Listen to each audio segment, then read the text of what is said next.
अस्सलाम वालेकुम ਸਾਰੇ ਹੀ ਦੋਸਤਾਂ ਨੂੰ। ਅੱਜ ਫੇਰ ਤੁਹਾਡੇ ਸਾਹਮਣੇ ਇੱਕ ਵਾਰੀ ਫੇਰ ਹਾਜ਼ਰ ਹੋ ਗਏ ਹਾਂ ਲੈ ਕੇ ਕਿਤਾਬ ਦੀ ਸਿੱਖ ਹੈਰੀਟੇਜ ਬਿਯੋਂਡ ਬਾਰਡਰ ਦੇ ਚੈਪਟਰ ਨਵੇਂ ਚੈਪਟਰ ਇੱਕ ਹੋਰ ਚੈਪਟਰ ਨੂੰ ਲੈ ਕੇ। ਸੋ ਰੋਜ਼ਾਨਾ ਹੀ ਆਪਾਂ ਕਹਿੰਦੇ ਹਾਂ ਵੀ ਬਾਅਦ ਵਿੱਚ ਉਹਨੇ ਲੇਟ ਹੋ ਗਿਆ। ਅੱਜ ਵਾਕਈ ਟੈਕਨੀਕਲ ਪ੍ਰੋਬਲਮ ਦੀ ਵਜ੍ਹਾ ਨਾਲ ਲੇਟ ਹੋ ਗਏ। 2-3 ਵਾਰੀ ਅਸੀਂ ਲਾਈਵ ਹੋਏ ਹਾਂ। YouTube ਚੈਨਲ ਤੇ ਲਾਈਵ ਗਿਆ ਲੇਕਿਨ ਫੇਸਬੁੱਕ ਤੇ ਲਾਈਵ ਨਹੀਂ ਗਿਆ। ਉਹਦੇ 'ਚ ਕੋਈ ਟੈਕਨੀਕਲ ਪ੍ਰੋਬਲਮ ਆਉਣ ਡਿਆ। ਸੋ ਫਿਰ ਉਹਨੂੰ ਉਹਦਾ ਹੱਲ ਕਰਦਿਆਂ 20-25 ਮਿੰਟ ਲੱਗ ਗਏ। ਵੈਸੇ ਅਸੀਂ ਅੱਜ ਟਾਈਮ ਤੇ ਬਿਲਕੁਲ ਰੈਡੀ ਸਾਂ, ਤਿਆਰ ਸਾਂ। ਸੋ ਅੱਜ ਟੈਕਨੀਕਲ ਪ੍ਰੋਬਲਮ ਦੀ ਵਜ੍ਹਾ ਤੋਂ ਲੇਟ ਹੋ ਗਏ। ਸੋ ਜਿੰਨੇ ਵੀ ਜੁੜੇ ਨੇ ਸਾਡੇ ਨਾਲ ਅਸਲਾਮ ਵਾਲੇਕੁਮ, ਸਤਿ ਸ਼੍ਰੀ ਅਕਾਲ। ਜਿੰਨੇ ਵੀ ਫੇਸਬੁੱਕ ਪੇਜ ਦੀ ਰਾਹੀਂ ਜਾਂ YouTube ਚੈਨਲ ਪੰਜਾਬੀ ਲਹਿਰ YouTube ਚੈਨਲ ਦੀ ਰਾਹੀਂ ਸਾਡੇ ਨਾਲ ਜੁੜੇ ਨੇ ਉਹਨਾਂ ਨੂੰ ਵੈਲਕਮ ਵੀ ਕਹਿੰਦੇ ਹਾਂ। ਤੇ ਸਾਰੇ ਦੋਸਤ ਜਿੰਨੇ ਵੀ ਸਾਡੇ ਨਾਲ ਜੁੜ ਚੁੱਕੇ ਨੇ ਇੱਕ ਵਾਰੀ ਸ਼ੇਅਰ ਵੀ ਕਰ ਦਿਓ। ਅੱਜ ਦਾ ਚੈਪਟਰ ਜਿਹੜਾ ਆਪਾਂ ਸਟਾਰਟ ਕਰਨ ਤੋਂ ਪਹਿਲਾਂ ਦੱਸਦਾ ਜਾਵਾਂ, ਡਾਕਟਰ ਦਲਵੀਰ ਪੰਨੂ ਸਾਹਿਬ ਹੁੰਦੇ ਨੇ ਸਾਡੇ ਨਾਲ ਹਮੇਸ਼ਾ ਦੀ ਤਰ੍ਹਾਂ। ਅੱਜ ਐਡਵਾਂਸ ਤੁਹਾਨੂੰ ਕਹਿ ਰਿਹਾ ਸਟਾਰਟ ਕਰਨ ਤੋਂ ਪਹਿਲਾਂ ਵੀ ਸ਼ੇਅਰ ਜ਼ਰੂਰ ਕਰਿਓ, ਕਿਉਂਕਿ ਸਾਡਾ 2-3 ਵਾਰੀ ਪ੍ਰੋਬਲਮ ਆ ਗਿਆ ਤੇ ਆਡੀਅנס ਦਾ ਵੀ ਧਿਆਨ ਕਿਤੇ ਨਾ ਵੰਡਿਆ ਜਾਂਦਾ ਵੀ ਸ਼ਾਇਦ ਕੋਈ ਪ੍ਰੋਬਲਮ ਹੈ। ਤੇ ਇਸ ਤੋਂ ਐਡਵਾਂਸ ਸ਼ੇਅਰ ਕਰਨਾ, ਹੁਣੇ ਸ਼ੇਅਰ ਕਰਨਾ ਸਾਰਿਆਂ ਜ਼ਰੂਰੀ ਹੈ। ਸ਼ੇਅਰ ਕਰ ਦਿਓ ਲਾਜ਼ਮੀ। ਸੋ ਅੱਜ ਦਾ ਸਾਡਾ ਚੈਪਟਰ 49 ਉਹਦੇ 'ਤੇ ਆਪਾਂ ਗੱਲ ਕਰਾਂਗੇ ਗੁਰਦੁਆਰਾ ਗੁਰੂ ਅਮਰਦਾਸ ਜੀ ਜਿਹੜਾ ਚੂਨਾ ਮੰਡੀ ਲਾਹੌਰ ਦੇ ਵਿੱਚ ਹੈ ਉਹਦੇ 'ਤੇ ਗੱਲਬਾਤ ਕਰਨੀ ਹੈ ਡਾਕਟਰ ਸਾਹਿਬ ਦੇ ਨਾਲ। ਡਾਕਟਰ ਸਾਹਿਬ ਵੈਲਕਮ ਅੱਜ ਦੇ ਥੈਂਕ ਯੂ ਸੋ ਮਚ ਜੀ ਢਿੱਲੋਂ ਸਾਹਿਬ, ਬਹੁਤ ਬਹੁਤ ਸ਼ੁਕਰੀਆ ਤੁਹਾਡਾ। ਅੱਜ ਦਾ ਆਪਣਾ ਚੈਪਟਰ ਗੁਰੂ ਰਾਮਦਾਸ ਜੀ ਤੇ ਆਪਾਂ ਪਹੁੰਚ ਗਏ ਹਾਂ। ਗੁਰੂ ਅਮਰਦਾਸ ਜੀ ਤੋਂ ਗੁਰੂ ਅਮਰਦਾਸ ਜੀ ਦਾ ਚੈਪਟਰ ਕੱਲ ਕੀਤਾ। ਹਾਂਜੀ, ਸੋ ਅੱਜ ਚੌਥੇ ਪਾਤਸ਼ਾਹੀ ਸ੍ਰੀ ਗੁਰੂ ਰਾਮਦਾਸ ਜੀ ਦੇ ਜਨਮ ਸਥਾਨ ਚੂਨਾ ਮੰਡੀ ਲਾਹੌਰ, ਬਹੁਤ ਹੀ ਇਤਿਹਾਸਕ ਚੂਨਾ ਮੰਡੀ, ਜਿੱਥੇ ਢਿੱਲੋਂ ਸਾਹਿਬ ਬਹੁਤ ਵਾਰੀ ਗਏ ਨੇ। ਬਹੁਤ ਫੇਮਸ ਗੁਰਦੁਆਰਾ ਸਾਹਿਬ ਹੈ, ਗੁਰਦੁਆਰਾ ਡੇਰਾ ਸਾਹਿਬ, ਗੁਰਦੁਆਰਾ ਜਨਮ ਸਥਾਨ ਚੂਨਾ ਮੰਡੀ। ਇਹ ਲਾਹੌਰ ਦੇ ਦੋ ਪ੍ਰਮੁੱਖ ਗੁਰਦੁਆਰਾ ਸਾਹਿਬਾਨ ਨੇ ਜਿਨ੍ਹਾਂ ਦਾ ਪੁਰਾਤਨ ਕਿਤਾਬਾਂ ਦੇ ਵਿੱਚ ਅਕਸਰ ਜਿਹੜਾ ਹੈਗਾ ਕਾਫੀ ਡਿਟੇਲਡ ਸਾਨੂੰ ਜ਼ਿਕਰ ਮਿਲ ਜਾਂਦਾ। ਬਹੁਤ ਸਾਰੇ ਦੋਸਤ ਨਾਲ ਜੁਆਇਨ ਕੀਤੇ ਨੇ। ਸਭ ਤੋਂ ਪਹਿਲਾਂ ਅਸੀਂ ਦੁਬਾਰਾ ਮਾਜ਼ਰਤ ਚਾਹੁੰਦੇ ਹਾਂ ਕਿ ਕੁਝ ਦੱਸਦਾ ਜਾਵਾਂ, 2-3 ਵਾਰੀ ਟੈਕਨੀਕਲ ਪ੍ਰੋਬਲਮ ਦੇ ਆਉਣ ਦੀ ਵਜ੍ਹਾ ਨਾਲ ਧਿਆਨ ਦੋ ਪਾਸੇ ਚਲਾ ਗਿਆ। ਚਲੋ ਕਈ ਵਾਰੀ ਲਿਖਣ ਵੀ ਡਏ ਥੋੜਾ ਜਿਹਾ ਧਿਆਨ। ਚਲੋ ਕੋਈ ਨਹੀਂ, ਮਾਜ਼ਰਤ ਜੀ, ਥੋੜਾ ਜਿਹਾ ਪਹਿਲਾਂ ਗਲਤ ਹੋ ਗਿਆ ਮੇਰੇ ਕੋਲ ਬੋਲਣ 'ਚ ਤੇ ਉਹਦੀ ਮਾਜ਼ਰਤ ਚਾਹੁੰਦੇ ਹਾਂ। ਡਾਕਟਰ ਸਾਹਿਬ ਜਿੰਨੀ ਤੱਕ ਗਏ ਨੇ ਸਕਰੀਨ ਤੋਂ ਆਊਟ ਹੋਏ ਨੇ, ਮੈਂ ਉਹਨਾਂ ਦੇ ਨਾਲ ਜਿਹੜੇ ਕਮੈਂਟਸ 'ਚ ਦੋਸਤ ਨੇ ਉਹਨਾਂ ਨੂੰ ਵੀ ਲੈ ਲਵਾਂ। ਡਾਕਟਰ ਸਾਹਿਬ ਆ ਗਏ। ਡਾਕਟਰ ਸਾਹਿਬ ਤੁਸੀਂ ਆਓ ਸਾਡੇ ਨਾਲ ਜੀ। Thank you so much Dhillon ਸਾਹਿਬ। ਆਪਣੇ ਜਿਹੜੇ ਦੋਸਤ ਜਿੰਨੇ ਜੁੜੇ ਨੇ, ਸੂਰਜ ਸਿੰਘ ਨੱਥ ਸਾਹਿਬ, ਤਰਨਵੀਰ ਸਿੰਘ ਬੈਦਵਾਨ, ਰਕੇਸ਼ ਕੁਮਾਰ, ਬਲਜੀਤ ਸਿੰਘ, ਗੁਰਮਿੰਦਰ ਸਿੰਘ ਥਿੰਦ, ਪਰਮਿੰਦਰ ਕੁਮਾਰੀ, ਨਾਜਰ ਸਿੰਘ, ਹੋਰ ਦੋਸਤ ਰਕੇਸ਼ ਕੁਮਾਰ, ਕਮਲਜੀਤ ਵਾਲੀਆ, ਜੁਗਰਾਜ ਕਾਲੋਂ, ਜਿੰਨੇ ਸਾਰੇ ਦੋਸਤ ਜੁੜੇ ਨੇ ਇਹਨਾਂ ਨੂੰ ਇੱਕ ਵਾਰੀ ਬੇਨਤੀ ਹੈ ਕਿ ਆਪਣੇ ਗਰੁੱਪਸ ਦੇ ਵਿੱਚ ਸ਼ੇਅਰ ਪਲੀਜ਼ ਕਰ ਦਿਓ। ਜਿਹੜੇ ਗਰੁੱਪ ਨੂੰ ਤੁਸੀਂ ਬਿਲੋਂਗ ਕਰਦੇ ਹੋ, ਫੇਸਬੁੱਕ ਤੇ ਅਲੱਗ-ਅਲੱਗ ਗਰੁੱਪਸ ਨੇ, ਕੋਈ ਸਕੂਲ ਦਾ ਗਰੁੱਪ, ਕੋਈ ਕਾਲਜ ਦਾ ਗਰੁੱਪ, ਕੋਈ ਸਹੁਰਿਆਂ ਦਾ ਗਰੁੱਪ, ਕੋਈ ਪੇਕਿਆਂ ਦਾ ਗਰੁੱਪ। ਕਿਉਂ ਜੀ ਢਿੱਲੋਂ ਸਾਹਿਬ? ਹਾਂਜੀ, ਦੂਜਾ ਅੱਜ ਡਾਕਟਰ ਸਾਹਿਬ ਅਸੀਂ ਸ਼ਾਰਟ ਵੀ ਕਰਨਾ, ਅਸੀਂ 45 ਮਿੰਟਸ ਦੇ ਵਿੱਚ ਮੁਕਾਉਣਾ ਆ ਜੀ, ਖਤਮ ਕਰਨਾ ਹੈ ਚੈਪਟਰ। ਉਹਦੀ ਵਜ੍ਹਾ ਥੋੜਾ ਜਿਹਾ ਇੱਕ ਤੇ ਜਦੋਂ ਲਾਈਵ ਚੱਲਦਾ ਵਾ ਉਦੋਂ ਤੇ ਲੱਗਦਾ ਵੀ ਟਾਈਮ ਦਾ ਕੋਈ ਗੱਲ ਨਹੀਂ। ਖੈਰ ਹੈ, ਜਦੋਂ ਬਾਅਦ ਚ ਲੋਕ ਵੇਖਦੇ ਆ ਨਾ, ਫਿਰ ਜਦੋਂ ਲੰਬਾ ਹੋ ਜਾਂਦਾ ਨਾ ਜ਼ਿਆਦਾ, ਮੇਰਾ ਖਿਆਲ ਇੰਟਰਸਟ ਨਹੀਂ ਰਹਿੰਦਾ ਉਹਨਾਂ। ਸੋ ਅਸੀਂ ਕੋਸ਼ਿਸ਼ ਕਰਾਂਗੇ ਵੀ ਮੁੱਦੇ ਦੀ ਗੱਲ, ਜਿਹੜੀ ਟੌਪਿਕ ਦੀ ਗੱਲ ਹੈ ਉਹ ਕਰੀਏ, ਤੈਨੂੰ 45 ਮਿੰਟ 'ਚ ਮੁਕਾਈਏ ਵੀ। ਹੁਣ ਸਕਰੀਨ ਤੁਹਾਡੇ ਓਵਰ ਹੈ, ਮੈਂ ਉਨੀ ਦੇਰ ਸ਼ੇਅਰ ਕਰਦਾ ਜੀ। ਥੈਂਕ ਯੂ ਸੋ ਮਚ ਜੀ। ਆਪਣੇ ਦੋਸਤਾਂ ਲਈ ਸਭ ਤੋਂ ਪਹਿਲਾਂ ਆਪਾਂ ਗੁਰਦੁਆਰਾ ਸਾਹਿਬ ਦੇ ਦਰਸ਼ਨ ਕਰੀਏ, ਜਿਹਦੇ ਬਾਰੇ ਆਪਾਂ ਅੱਜ ਗੱਲਬਾਤ ਕਰ ਰਹੇ ਹਾਂ। ਇਹ ਅੱਜ ਹੈ ਜੀ ਚੈਪਟਰ ਨੰਬਰ 49। ਇਹ ਤੁਸੀਂ ਲੈਟੀਟਿਊਡ ਲੌਂਗੀਟਿਊਡ ਨੋਟ ਕਰ ਸਕਦੇ ਹੋ ਜੇ ਤੁਸੀਂ ਗੂਗਲ ਮੈਪ ਤੇ ਜਾ ਕੇ ਦਰਸ਼ਨ ਕਰਨਾ ਚਾਹੁੰਦੇ ਹੋ। ਇਹ ਗੁਰਦੁਆਰਾ ਸਾਹਿਬ ਦੀ ਮੇਨ ਬਿਲਡਿੰਗ ਹੈ, ਜਿਹੜੀ ਤੁਸੀਂ ਅਕਸਰ ਇੰਟਰਨੈਟ ਤੇ ਜਿਹੜੀ ਹੈਗੀ ਤਸਵੀਰ ਇਹ ਦੇਖੀ ਹੋਏਗੀ। ਬੜਾ ਖੂਬਸੂਰਤ ਲਾਹੌਰ ਦੇ ਬਿਲਕੁਲ ਬਿਜ਼ੀ ਇਲਾਕੇ ਦੇ ਵਿੱਚ ਹੈਗਾ ਹੈ ਗੁਰਦੁਆਰਾ ਸਾਹਿਬ। ਇਹ ਕੁਝ ਅੰਦਰ ਦੀਆਂ ਤਸਵੀਰਾਂ ਨੇ। ਇਹ ਅੰਦਰ ਜਿਹੜੀ ਛੱਤ ਦੇ ਉੱਪਰ ਕੰਮ ਹੋਇਆ ਮੈਨੂੰ ਬਹੁਤ ਵਧੀਆ ਲੱਗਦਾ ਹੈ। ਮੈਂ ਜਿੰਨੀ ਵਾਰੀ ਵੀ ਗਿਆ ਇਸ ਛੱਤ ਦੇ ਅਲੱਗ-ਅਲੱਗ ਐਂਗਲਸ ਤੋਂ ਤਸਵੀਰ ਲੈਣ ਦੀ ਕੋਸ਼ਿਸ਼ ਕੀਤੀ ਹੈ। ਇਹ ਪੁਰਾਤਨ ਕੰਮ 47 ਤੋਂ ਪਹਿਲਾਂ ਦਾ ਛੱਤ ਦੇ ਅੰਦਰ ਜਿਹੜੀ ਹੈਗੀ ਹੈ ਉਹ ਤੁਸੀਂ ਦੇਖੋ, ਕਮਾਲ ਦੀ ਕਾਰੀਗਰੀ ਜਿਹੜੀ ਉਹ ਹੋਈ ਹੈ। ਇਹ ਅੰਦਰ ਦਾ ਸੀਨ ਹੈ। ਇਹ ਅਸੀਂ ਜਦੋਂ ਗਏ ਸੀ, ਸਾਡਾ ਪਰਿਵਾਰ ਅਸੀਂ ਬੈਠੇ ਹੋਏ ਹਾਂ ਨਾਲ, ਮੇਰੇ ਜਿਹੜੇ ਲੋਕਲ ਦੋਸਤ ਨੇ ਪਾਕਿਸਤਾਨ ਤੋਂ, ਉਹ ਮੇਰੇ ਨਾਲ ਵਿਜ਼ਿਟ ਕਰ ਰਹੇ ਸੀ। ਸੋ ਇਹ ਗੁਰਦੁਆਰਾ ਸਾਹਿਬ ਹੈ, ਗੁਰਦੁਆਰਾ ਜਨਮ ਸਥਾਨ ਚੂਨਾ ਮੰਡੀ ਲਾਹੌਰ, ਜਿਹਦੇ ਬਾਰੇ ਅੱਜ ਆਪਾਂ ਗੱਲਬਾਤ ਕਰਾਂਗੇ ਜਦੋਂ ਹੀ ਢਿੱਲੋਂ ਸਾਹਿਬ ਵਾਪਸ ਆਉਂਦੇ ਆ। ਕਿਸੇ ਵੀ ਦੋਸਤ ਨੂੰ ਕੋਈ ਕੁਐਸਚਨ ਹੋਵੇ ਗੁਰਦੁਆਰਾ ਜਨਮ ਸਥਾਨ ਚੂਨਾ ਮੰਡੀ ਬਾਰੇ, ਉਹ ਕੁਐਸਚਨ ਪੁੱਛ ਸਕਦਾ। ਇਹਦੇ ਬਿਲਕੁਲ ਹੀ ਨੇੜੇ ਗੁਰਦੁਆਰਾ ਸਾਹਿਬ ਹੈ। ਮੈਂ ਇੱਕ ਹੋਰ ਦਿਖਾਉਂਦਾ ਜਾਵਾਂ, ਉਹਦੇ ਬਾਰੇ ਆਪਾਂ ਅਗਲੀ ਵਾਰੀ ਵੈਸੇ ਗੱਲ ਕਰਾਂਗੇ। ਆਹ ਹੈ ਜੀ ਗੁਰਦੁਆਰਾ ਦੀਵਾਨ ਖਾਨਾ। ਇਹ ਉਹ ਜਗ੍ਹਾ ਹੈ ਜਿੱਥੇ ਪੰਜਵੇਂ ਪਾਤਸ਼ਾਹੀ ਨੇ ਗੁਰੂ ਰਾਮਦਾਸ ਜੀ ਨੂੰ, ਆਪਣੇ ਪਿਤਾ ਜੀ ਨੂੰ ਬੈਠ ਕੇ ਚਿੱਠੀਆਂ ਲਿਖੀਆਂ ਸੀਗੀਆਂ। ਉਹ ਚਿੱਠੀਆਂ ਦੇ ਬਾਰੇ ਜਿਹੜਾ ਗੁਰਦੁਆਰਾ ਜਿਹੜਾ ਬਿਲਕੁਲ ਨੇੜੇ ਹੀ ਹੈਗਾ ਇਸ ਗੁਰਦੁਆਰੇ, ਉਹਨੂੰ ਗੁਰਦੁਆਰਾ ਦੀਵਾਨ ਖਾਨਾ ਕਿਹਾ ਜਾਂਦਾ, ਜਿਹੜਾ ਕਿ ਆਲਮੋਸਟ ਹੁਣ ਕਹਿ ਲਓ ਵੀ ਉਹ ਖਤਮ ਹੋ ਚੁੱਕਾ, ਉਹਦੇ ਕੋਈ ਜ਼ਿਆਦਾ ਨਿਸ਼ਾਨਾਤ ਜਿਹੜੇ ਹੈਗੇ ਨਹੀਂ ਮਿਲਦੇ ਉਹ। ਸੋ ਅੱਜ ਆਪਾਂ ਜਿਹੜਾ ਗੁਰਦੁਆਰਾ ਮੇਨ ਹੈਗਾ, ਗੁਰਦੁਆਰਾ ਜਨਮ ਸਥਾਨ ਗੁਰੂ ਰਾਮਦਾਸ ਜੀ ਚੂਨਾ ਮੰਡੀ, ਉਹਦੇ ਬਾਰੇ ਗੱਲਬਾਤ ਕਰਾਂਗੇ। ਜਿੰਨਾ ਚਿਰ ਢਿੱਲੋਂ ਸਾਹਿਬ ਆਪਣਾ ਮਾਈਕ੍ਰੋਫੋਨ ਠੀਕ ਕਰਦੇ ਆ, ਲੈਟ ਮੀ ਚੈੱਕ ਢਿੱਲੋਂ ਸਾਹਿਬ ਕਿੱਥੇ ਹੈਗੇ ਆ। ਢਿੱਲੋਂ ਸਾਹਿਬ ਰੈਡੀ ਹੋ ਜੀ? ਢਿੱਲੋਂ ਸਾਹਿਬ ਆਪਣਾ ਮਾਈਕ ਔਨ ਕਰੋ ਜੀ। ਹਾਂਜੀ, ਮੈਂ ਥੋੜਾ ਸੈੱਟ ਕਰਨ ਦੀ ਕੋਸ਼ਿਸ਼ ਕਰ ਰਿਹਾ ਹਾਂ, ਨਾਲੇ ਸ਼ੇਅਰ ਕਰ ਰਿਹਾ ਹਾਂ। ਠੀਕ ਹੈ, ਉਹ ਵੀ ਜ਼ਰੂਰੀ ਹੈ। ਕੁਐਸਚਨ ਕਿਉਂਕਿ ਪਹਿਲੋਂ ਹੋ ਗਏ ਨਾ ਆਪਾਂ ਲੇਟ ਥੋੜੇ ਜਿਹੇ, ਤੇ ਉਹਦੇ ਨਾਲ ਮੈਨੂੰ ਫੋਨ ਵੀ ਬਦਲਣਾ ਪਿਆ। ਮੈਂ ਕਿਹਾ ਕੋਈ ਫੋਨ 'ਚ ਪ੍ਰੋਬਲਮ ਤਾਂ ਨਹੀਂ ਆਉਣ ਡਈ, ਕਾਹਦੇ 'ਚ ਪ੍ਰੋਬਲਮ ਆਉਣ ਡਈ ਹੈ? ਤੇ ਵੇਂਦੇ ਕਰਦੇ ਧਿਆਨ ਦੋ ਤਿੰਨਾਂ ਪਾਸੇ ਚਲਾ ਗਿਆ। ਠੀਕ ਹੈ। ਅੱਛਾ ਡਾਕਟਰ ਸਾਹਿਬ, ਗੁਰੂ ਜੀ ਦੇ ਪਹਿਲਾ ਕੁਐਸਚਨ ਆਪਾਂ 45 ਮਿੰਟ 'ਚ ਮੁਕਾਉਣਾ ਵੀ। ਮੈਂ ਜੋ ਕੁਐਸਚਨ ਨੋਟ ਡਾਊਨ ਕੀਤੇ ਉਹਨਾਂ ਤੋਂ ਪਹਿਲਾ ਕੁਐਸਚਨ ਗੁਰੂ ਜੀ ਦੇ ਬਚਪਨ ਦੇ ਬਾਰੇ 'ਚ ਥੋੜਾ ਜਿਹਾ ਤਫਸੀਲ ਦੇ ਨਾਲ ਦੱਸੋ। ਹਾਂਜੀ, ਬਚਪਨ 'ਚ ਗੁਰੂ ਜੀ ਦਾ ਨਾਮ ਜੇਠਾ ਰੱਖਿਆ ਗਿਆ ਸੀ। ਇਹਨਾਂ ਦਾ ਬਰਥ ਹੋਇਆ 1534 ਦੇ ਵਿੱਚ। ਇਹਨਾਂ ਦੇ ਫਾਦਰ ਸਾਹਿਬ ਦਾ ਨਾਮ ਸੀਗਾ, ਪਿਤਾ ਜੀ ਦਾ ਨਾਮ ਭਾਈ ਹਰੀਦਾਸ ਸੋਢੀ, ਤੇ ਮਾਤਾ ਜੀ ਦਾ ਨਾਮ ਮਾਤਾ ਦਇਆ। ਪਹਿਲਾ ਨਾਮ ਉਹਨਾਂ ਦਾ ਅਨੂਪ ਦੇਵੀ ਵੀ ਵੈਸੇ ਕੁਝ ਕਿਤਾਬਾਂ 'ਚ ਲਿਖਿਆ ਗਿਆ। ਸੋ ਜੇਠਾ ਉਹਨਾਂ ਨੂੰ, ਕਿਉਂਕਿ ਪਹਿਲਾ ਵੱਡੇ ਬੱਚੇ ਨੂੰ ਜੇਠਾ ਕਿਹਾ ਜਾਂਦਾ, ਸੋ ਗੁਰੂ ਸਾਹਿਬ ਦਾ ਨਾਮ ਜੇਠਾ ਇਸ ਕਰਕੇ ਜੇਠਾ ਸੀ। ਸੋ ਇਹ ਪਹਿਲੇ ਕੁਝ ਸਾਲ ਜਿਹੜੇ ਬਚਪਨ ਦੇ ਸੀ ਇਹਨਾਂ ਦੇ ਇੱਥੇ ਹੀ, ਜਿਹੜੀ ਇਹ ਜਗ੍ਹਾ ਹੈਗੀ ਚੂਨਾ ਮੰਡੀ ਲਾਹੌਰ, ਇਸ ਜਗ੍ਹਾ ਤੇ ਬਤੀਤ ਹੋਏ ਨੇ। 7 ਸਾਲ ਦੇ ਸੀ ਮੇਰੇ ਖਿਆਲ 6-7 ਸਾਲ ਕਿਹਾ ਜਾਂਦਾ ਇਤਿਹਾਸ ਦੇ ਵਿੱਚ, ਜਦੋਂ ਇਹਨਾਂ ਦੇ ਦੋਨੋਂ ਪੇਰੈਂਟਸ ਮਦਰ ਫਾਦਰ ਜਿਹੜੇ ਸੀ ਉਹਨਾਂ ਦੀ ਡੈਥ ਹੋ ਗਈ। ਤੇ ਇਹਨਾਂ ਦੇ ਜਿਹੜੇ ਨਾਨੀ ਜੀ ਸੀ ਉਹ ਇਹਨਾਂ ਨੂੰ ਪਿੰਡ ਬਾਸਰਕੇ, ਜਿਹੜਾ ਹੁਣ ਇੰਡੀਆ ਦੇ ਵਿੱਚ ਹੈਗਾ ਬਾਸਰਕੇ ਪਿੰਡ, ਉਹ ਪਿੰਡ ਬਾਸਰਕੇ ਲੈ ਗਏ ਸੀਗੇ। ਸੋ ਇਹਨਾਂ ਦੇ ਬਚਪਨ ਦਾ ਇੰਨਾ ਕੁ ਇਤਿਹਾਸ ਜਿਹੜਾ ਚੂਨਾ ਮੰਡੀ ਦਾ ਸਿਰਫ ਜਿਹੜਾ ਇੰਨਾ ਕੀ ਮੈਂ ਪ੍ਰਾਪਤ ਕਰ ਸਕਿਆ ਬਾਸਰਕੇ ਸ਼ਿਫਟ ਹੋਣ ਤੋਂ ਪਹਿਲਾਂ। ਜੀ ਢਿੱਲੋਂ ਸਾਹਿਬ। ਢਿੱਲੋਂ ਸਾਹਿਬ ਮੈਨੂੰ ਲੱਗਦਾ ਕਿਤੇ ਗਏ ਹੋਏ ਨੇ। ਢਿੱਲੋਂ ਸਾਹਿਬ ਦੀ ਰੇਟ ਮੈਂ ਦੇਖਦਾ ਇੱਕ ਮਿੰਟ। ਢਿੱਲੋਂ ਸਾਹਿਬ ਨੇ, ਜੀ ਢਿੱਲੋਂ ਸਾਹਿਬ ਤੁਹਾਡਾ ਮਾਈਕ ਆਫ ਹੈ ਜੀ। ਢਿੱਲੋਂ ਸਾਹਿਬ ਤੁਹਾਡਾ ਮਾਈਕ ਆਫ ਹੈ।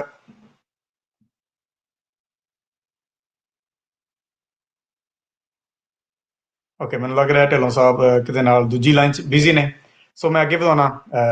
ਗੁਰੂ ਰਾਮਦਾਸ ਜੀ ਦਾ ਜਨਮ ਸਥਾਨ ਆਪਾਂ ਗੱਲ ਕੀਤੀ ਕਿ ਲਾਹੌਰ ਚੂਨਾ ਮੰਡੀ ਵਿੱਚ ਸੀ। ਉਸ ਤੋਂ ਬਾਅਦ ਜਦੋਂ ਉਹਨਾਂ ਦੇ ਪੇਰੈਂਟਸ ਦੀ ਡੈਥ ਹੋਈ, ਇਸ ਤੋਂ ਬਾਅਦ ਉਹ ਆਪਣੇ ਨਾਨੀ ਜੀ ਦੇ ਨਾਲ ਬਾਸਰਕੇ ਪਿੰਡ ਦੇ ਵਿੱਚ ਜਿੱਥੇ ਚਲੇ ਗਏ। ਹੁਣ ਉੱਥੇ ਬਾਸਰਕੇ ਦੇ ਵਿੱਚ ਗੁਰੂ ਸਾਹਿਬ ਅਬਾਊਟ 5 ਸਾਲ ਦੇ ਕਰੀਬ ਰਹੇ। ਉਸ ਤੋਂ ਬਾਅਦ ਜੇਠਾ, ਜੋ ਉਹਨਾਂ ਦਾ ਬਚਪਨ ਦਾ ਨਾਮ ਸੀ, ਆਪਣੀ ਗ੍ਰੈਂਡ ਮਦਰ ਦੇ ਨਾਲ ਇਹ ਗੋਇੰਦਵਾਲ ਸ਼ਿਫਟ ਹੋ ਜਾਂਦੇ ਨੇ।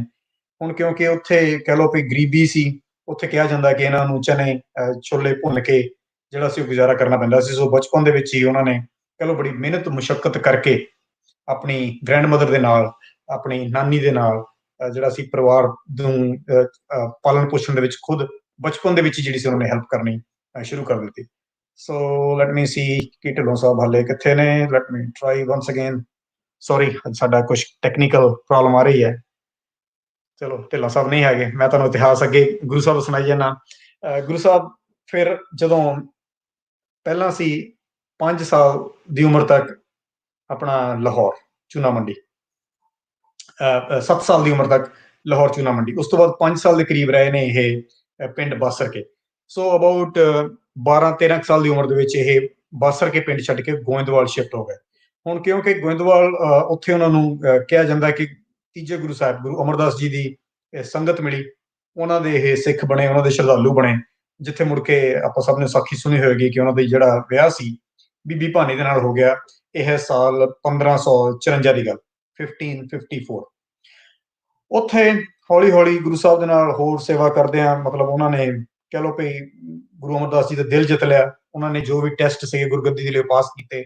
ਇਸ ਕਰਕੇ ਭਾਈ ਜੇਠਾ ਨੂੰ ਗੁਰੂ ਰਾਮਦਾਸ ਦਾ ਖਿਤਾਬ ਦੇ ਕੇ 1574 ਦੇ ਵਿੱਚ 1574 ਦੇ ਵਿੱਚ ਉਹਨਾਂ ਨੂੰ ਸਿੱਖ ਧਰਮ ਦੇ 4th ਗੁਰੂ, ਚੌਥੇ ਗੁਰੂ ਸਾਹਿਬ ਗੁਰੂ ਰਾਮਦਾਸ ਕਰਕੇ ਜਾਣ ਲੱਗਾ। ਤੁਹਾਡੀ ਨਹੀਂ ਆ ਰਹੀ। ਹਲੋ, ਹਾਲੇ ਤੱਕ ਵੀ ਨਹੀਂ ਆ ਰਹੀ ਜੀ? ਤੁਹਾਡੀ ਆਵਾਜ਼ ਨਹੀਂ ਆ ਰਹੀ। ਹੁਣ ਪਤਾ ਨਹੀਂ ਮੇਰੀ ਨਹੀਂ ਜਾ ਰਹੀ ਕਿ ਤੁਹਾਡੀ ਨਹੀਂ ਆ ਰਹੀ। ਪ੍ਰੋਬਲਮ ਹੀ ਹੋਈ ਯਾਰ। ਤੁਹਾਡੀ ਆਵਾਜ਼ ਮੈਨੂੰ ਨਹੀਂ ਆ ਰਹੀ। ਆਪਾਂ ਦੋਸਤਾਂ ਨੂੰ ਪੁੱਛ ਰਹੇ ਹਾਂ ਕਿਹਦੀ ਆਵਾਜ਼ ਆ ਰਹੀ ਹੈ ਕਿ ਨਹੀਂ ਆ ਰਹੀ। ਸੋ ਤੁਹਾਨੂੰ ਮੇਰੀ ਆਵਾਜ਼ ਨਹੀਂ ਸੁਣ ਰਹੀ ਜੀ? ਮੈਂ ਦੋਸਤਾਂ ਨੂੰ ਪੁੱਛ ਲਿਆ। ਦਰਸ਼ਨ ਜੀ ਸੁਣ ਰਹੇ ਹੋ ਤੁਸੀਂ, ਕੰਟੀਨਿਊ ਕਰੋ, ਮੈਂ ਦੁਬਾਰਾ ਇਹਨੂੰ ਫਿਕਸ ਕਰਨ ਦੀ ਕੋਸ਼ਿਸ਼ ਕਰਦਾ। ਆਪਾਂ ਪਹਿਲਾਂ ਦੋਸਤਾਂ ਨੂੰ ਪੁੱਛ ਲੈਂਦੇ ਹਾਂ। ਹਾਂਜੀ, ਸਾਨੂੰ ਹੁਣ ਪਤਾ ਨਹੀਂ ਕਿ ਸਾਡੀ ਕਿਹੜੀ ਆਵਾਜ਼ ਢਿੱਲੋਂ ਸਾਹਿਬ, ਇਹਦਾ ਮਤਲਬ ਵੀ ਲੋਕਾਂ ਨੂੰ ਆਪਣੀ ਆਵਾਜ਼ ਸੁਣ ਰਹੀ ਹੈ, ਤੁਹਾਨੂੰ ਮੇਰੀ ਆਵਾਜ਼ ਨਹੀਂ ਸੁਣ ਰਹੀ। ਸਿਰਫ ਆਪਾਂ ਇੱਥੇ ਕੀ ਫਸੇ ਹੋਏ ਹਾਂ। ਰਜਵੰਤ ਕੌਰ ਜੀ ਨੇ ਬਿਲਕੁਲ ਸਹੀ ਕਿਹਾ ਕਿ ਘੁੰਗਣੀਆਂ ਬਣਾ ਕੇ ਵੇਚਦੇ ਹੁੰਦੇ ਸੀਗੇ। ਸੋ ਇਹ ਉਹਨਾਂ ਦੇ ਬਚਪਨ ਦੀ ਕਹਾਣੀ ਹੈ, ਉਹਨਾਂ ਦੀ ਮਿਹਨਤ ਮੁਸ਼ੱਕਤ ਦੀ ਕਹਾਣੀ, ਕਿ ਬਹੁਤ ਯੰਗ ਉਮਰ ਦੇ ਵਿੱਚ ਹੀ ਚੌਥੇ ਪਾਤਸ਼ਾਹ ਸ਼੍ਰੀ ਗੁਰੂ ਰਾਮਦਾਸ ਜੀ ਨੇ ਆਪਣੇ ਪਰਿਵਾਰ ਦੇ ਨਾਲ ਜਿਹੜਾ ਸੀ ਉਹ ਪਾਲਣ ਪੋਸ਼ਣ 'ਚ ਹੈਲਪ ਕਰਨ ਲੱਗ ਪਏ ਸੀ। ਢਿੱਲੋਂ ਸਾਹਿਬ ਤੁਸੀਂ ਚਲੇ ਗਏ ਹੋ ਸਟੂਡੀਓ 'ਚੋਂ, ਪਰ ਸੁਣਨ ਵਾਲੇ ਕਹਿ ਰਹੇ ਕਿ ਤੁਹਾਡੇ ਦੋਨਾਂ ਦੀ ਆਵਾਜ਼ ਆਪਣੀ ਆ ਰਹੀ ਸੀ, ਪਰ ਕਿਸੇ ਕਾਰਨ ਤੁਹਾਨੂੰ ਮੇਰੀ ਆਵਾਜ਼ ਨਹੀਂ ਸੁਣ ਰਹੀ ਹੈਗੀ। So I will proceed with the history of, ਕਿਉਂਕਿ ਹੁਣ ਆਪਣੇ ਦਰਸ਼ਕ ਜਿਹੜੇ ਨਾਲ ਜੁੜ ਚੁੱਕੇ ਨੇ। ਸੋ ਆਪਾਂ ਸਟਾਰਟ ਕੀਤਾ ਸੀ ਕਿ ਗੁਰੂ ਸਾਹਿਬ ਦਾ ਜਨਮ ਹੋਇਆ ਲਾਹੌਰ ਦੇ ਵਿੱਚ। ਇੱਥੇ ਅਬਾਊਟ 7 ਸਾਲ ਸੀ ਜਦੋਂ ਉਹ ਅਨਾਥ ਹੋ ਗਏ। ਫਿਰ ਉਹ ਬਾਸਰ ਕੇ ਚਲੇ ਗਏ ਆਪਣੇ ਨਾਨੀ ਜੀ ਦੇ ਨਾਲ। ਉੱਥੇ ਅਬਾਊਟ 5 ਸਾਲ ਰਹੇ। 5 ਸਾਲ ਤੋਂ ਬਾਅਦ ਫਿਰ ਮੁੜ ਕੇ ਉਹ ਗੋਇੰਦਵਾਲ ਸਾਹਿਬ ਆ ਗਏ, ਜਿੱਥੇ ਮੁੜ ਕੇ ਉਹਨਾਂ ਦਾ ਵਿਆਹ ਬੀਬੀ ਭਾਨੀ ਜੀ ਦੇ ਨਾਲ ਹੋਇਆ 1554 ਦੇ ਵਿੱਚ।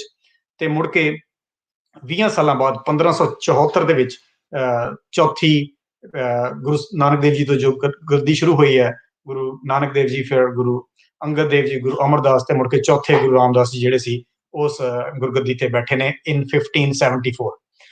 ਹੁਣ ਸਭ ਤੋਂ ਵੱਡਾ ਕੰਮ ਜਿਹੜਾ ਗੁਰੂ ਰਾਮਦਾਸ ਜੀ ਨੇ ਸਭ ਤੋਂ ਪਹਿਲਾਂ ਸਟਾਰਟਿੰਗ ਦੇ ਵਿੱਚ ਜਦੋਂ ਉਹਨਾਂ ਨੇ ਗੁਰਗੱਦੀ ਤੇ ਬੈਠੇ ਨੇ, ਉਸ ਤੋਂ ਪਹਿਲਾਂ ਉਹਨਾਂ ਨੇ ਸਿੱਖਾਂ ਦੇ ਜਿਹੜਾ ਕਹਿ ਲਓ ਕਿ ਰਿਲੀਜੀਅਸ ਅਫੇਅਰਸ ਦਾ ਇੱਕ ਸੈਂਟਰ ਬਣਾਉਣ ਦੀ ਜਿਹੜੀ ਸੀਗੀ ਉਹ ਕੋਸ਼ਿਸ਼ ਸ਼ੁਰੂ ਕੀਤੀ, ਜਿਹੜੀ ਕਿ ਰਾਮਦਾਸਪੁਰ ਜਿਹੜਾ ਸ਼ਹਿਰ ਹੈ ਉਹ ਵਸਾਇਆ ਗਿਆ, ਜਿਹਨੂੰ ਕਿ ਅੰਮ੍ਰਿਤਸਰ ਵੀ ਆਪਾਂ ਕਹਿ ਕੇ ਹੁਣ ਜਾਣਦੇ ਹਾਂ।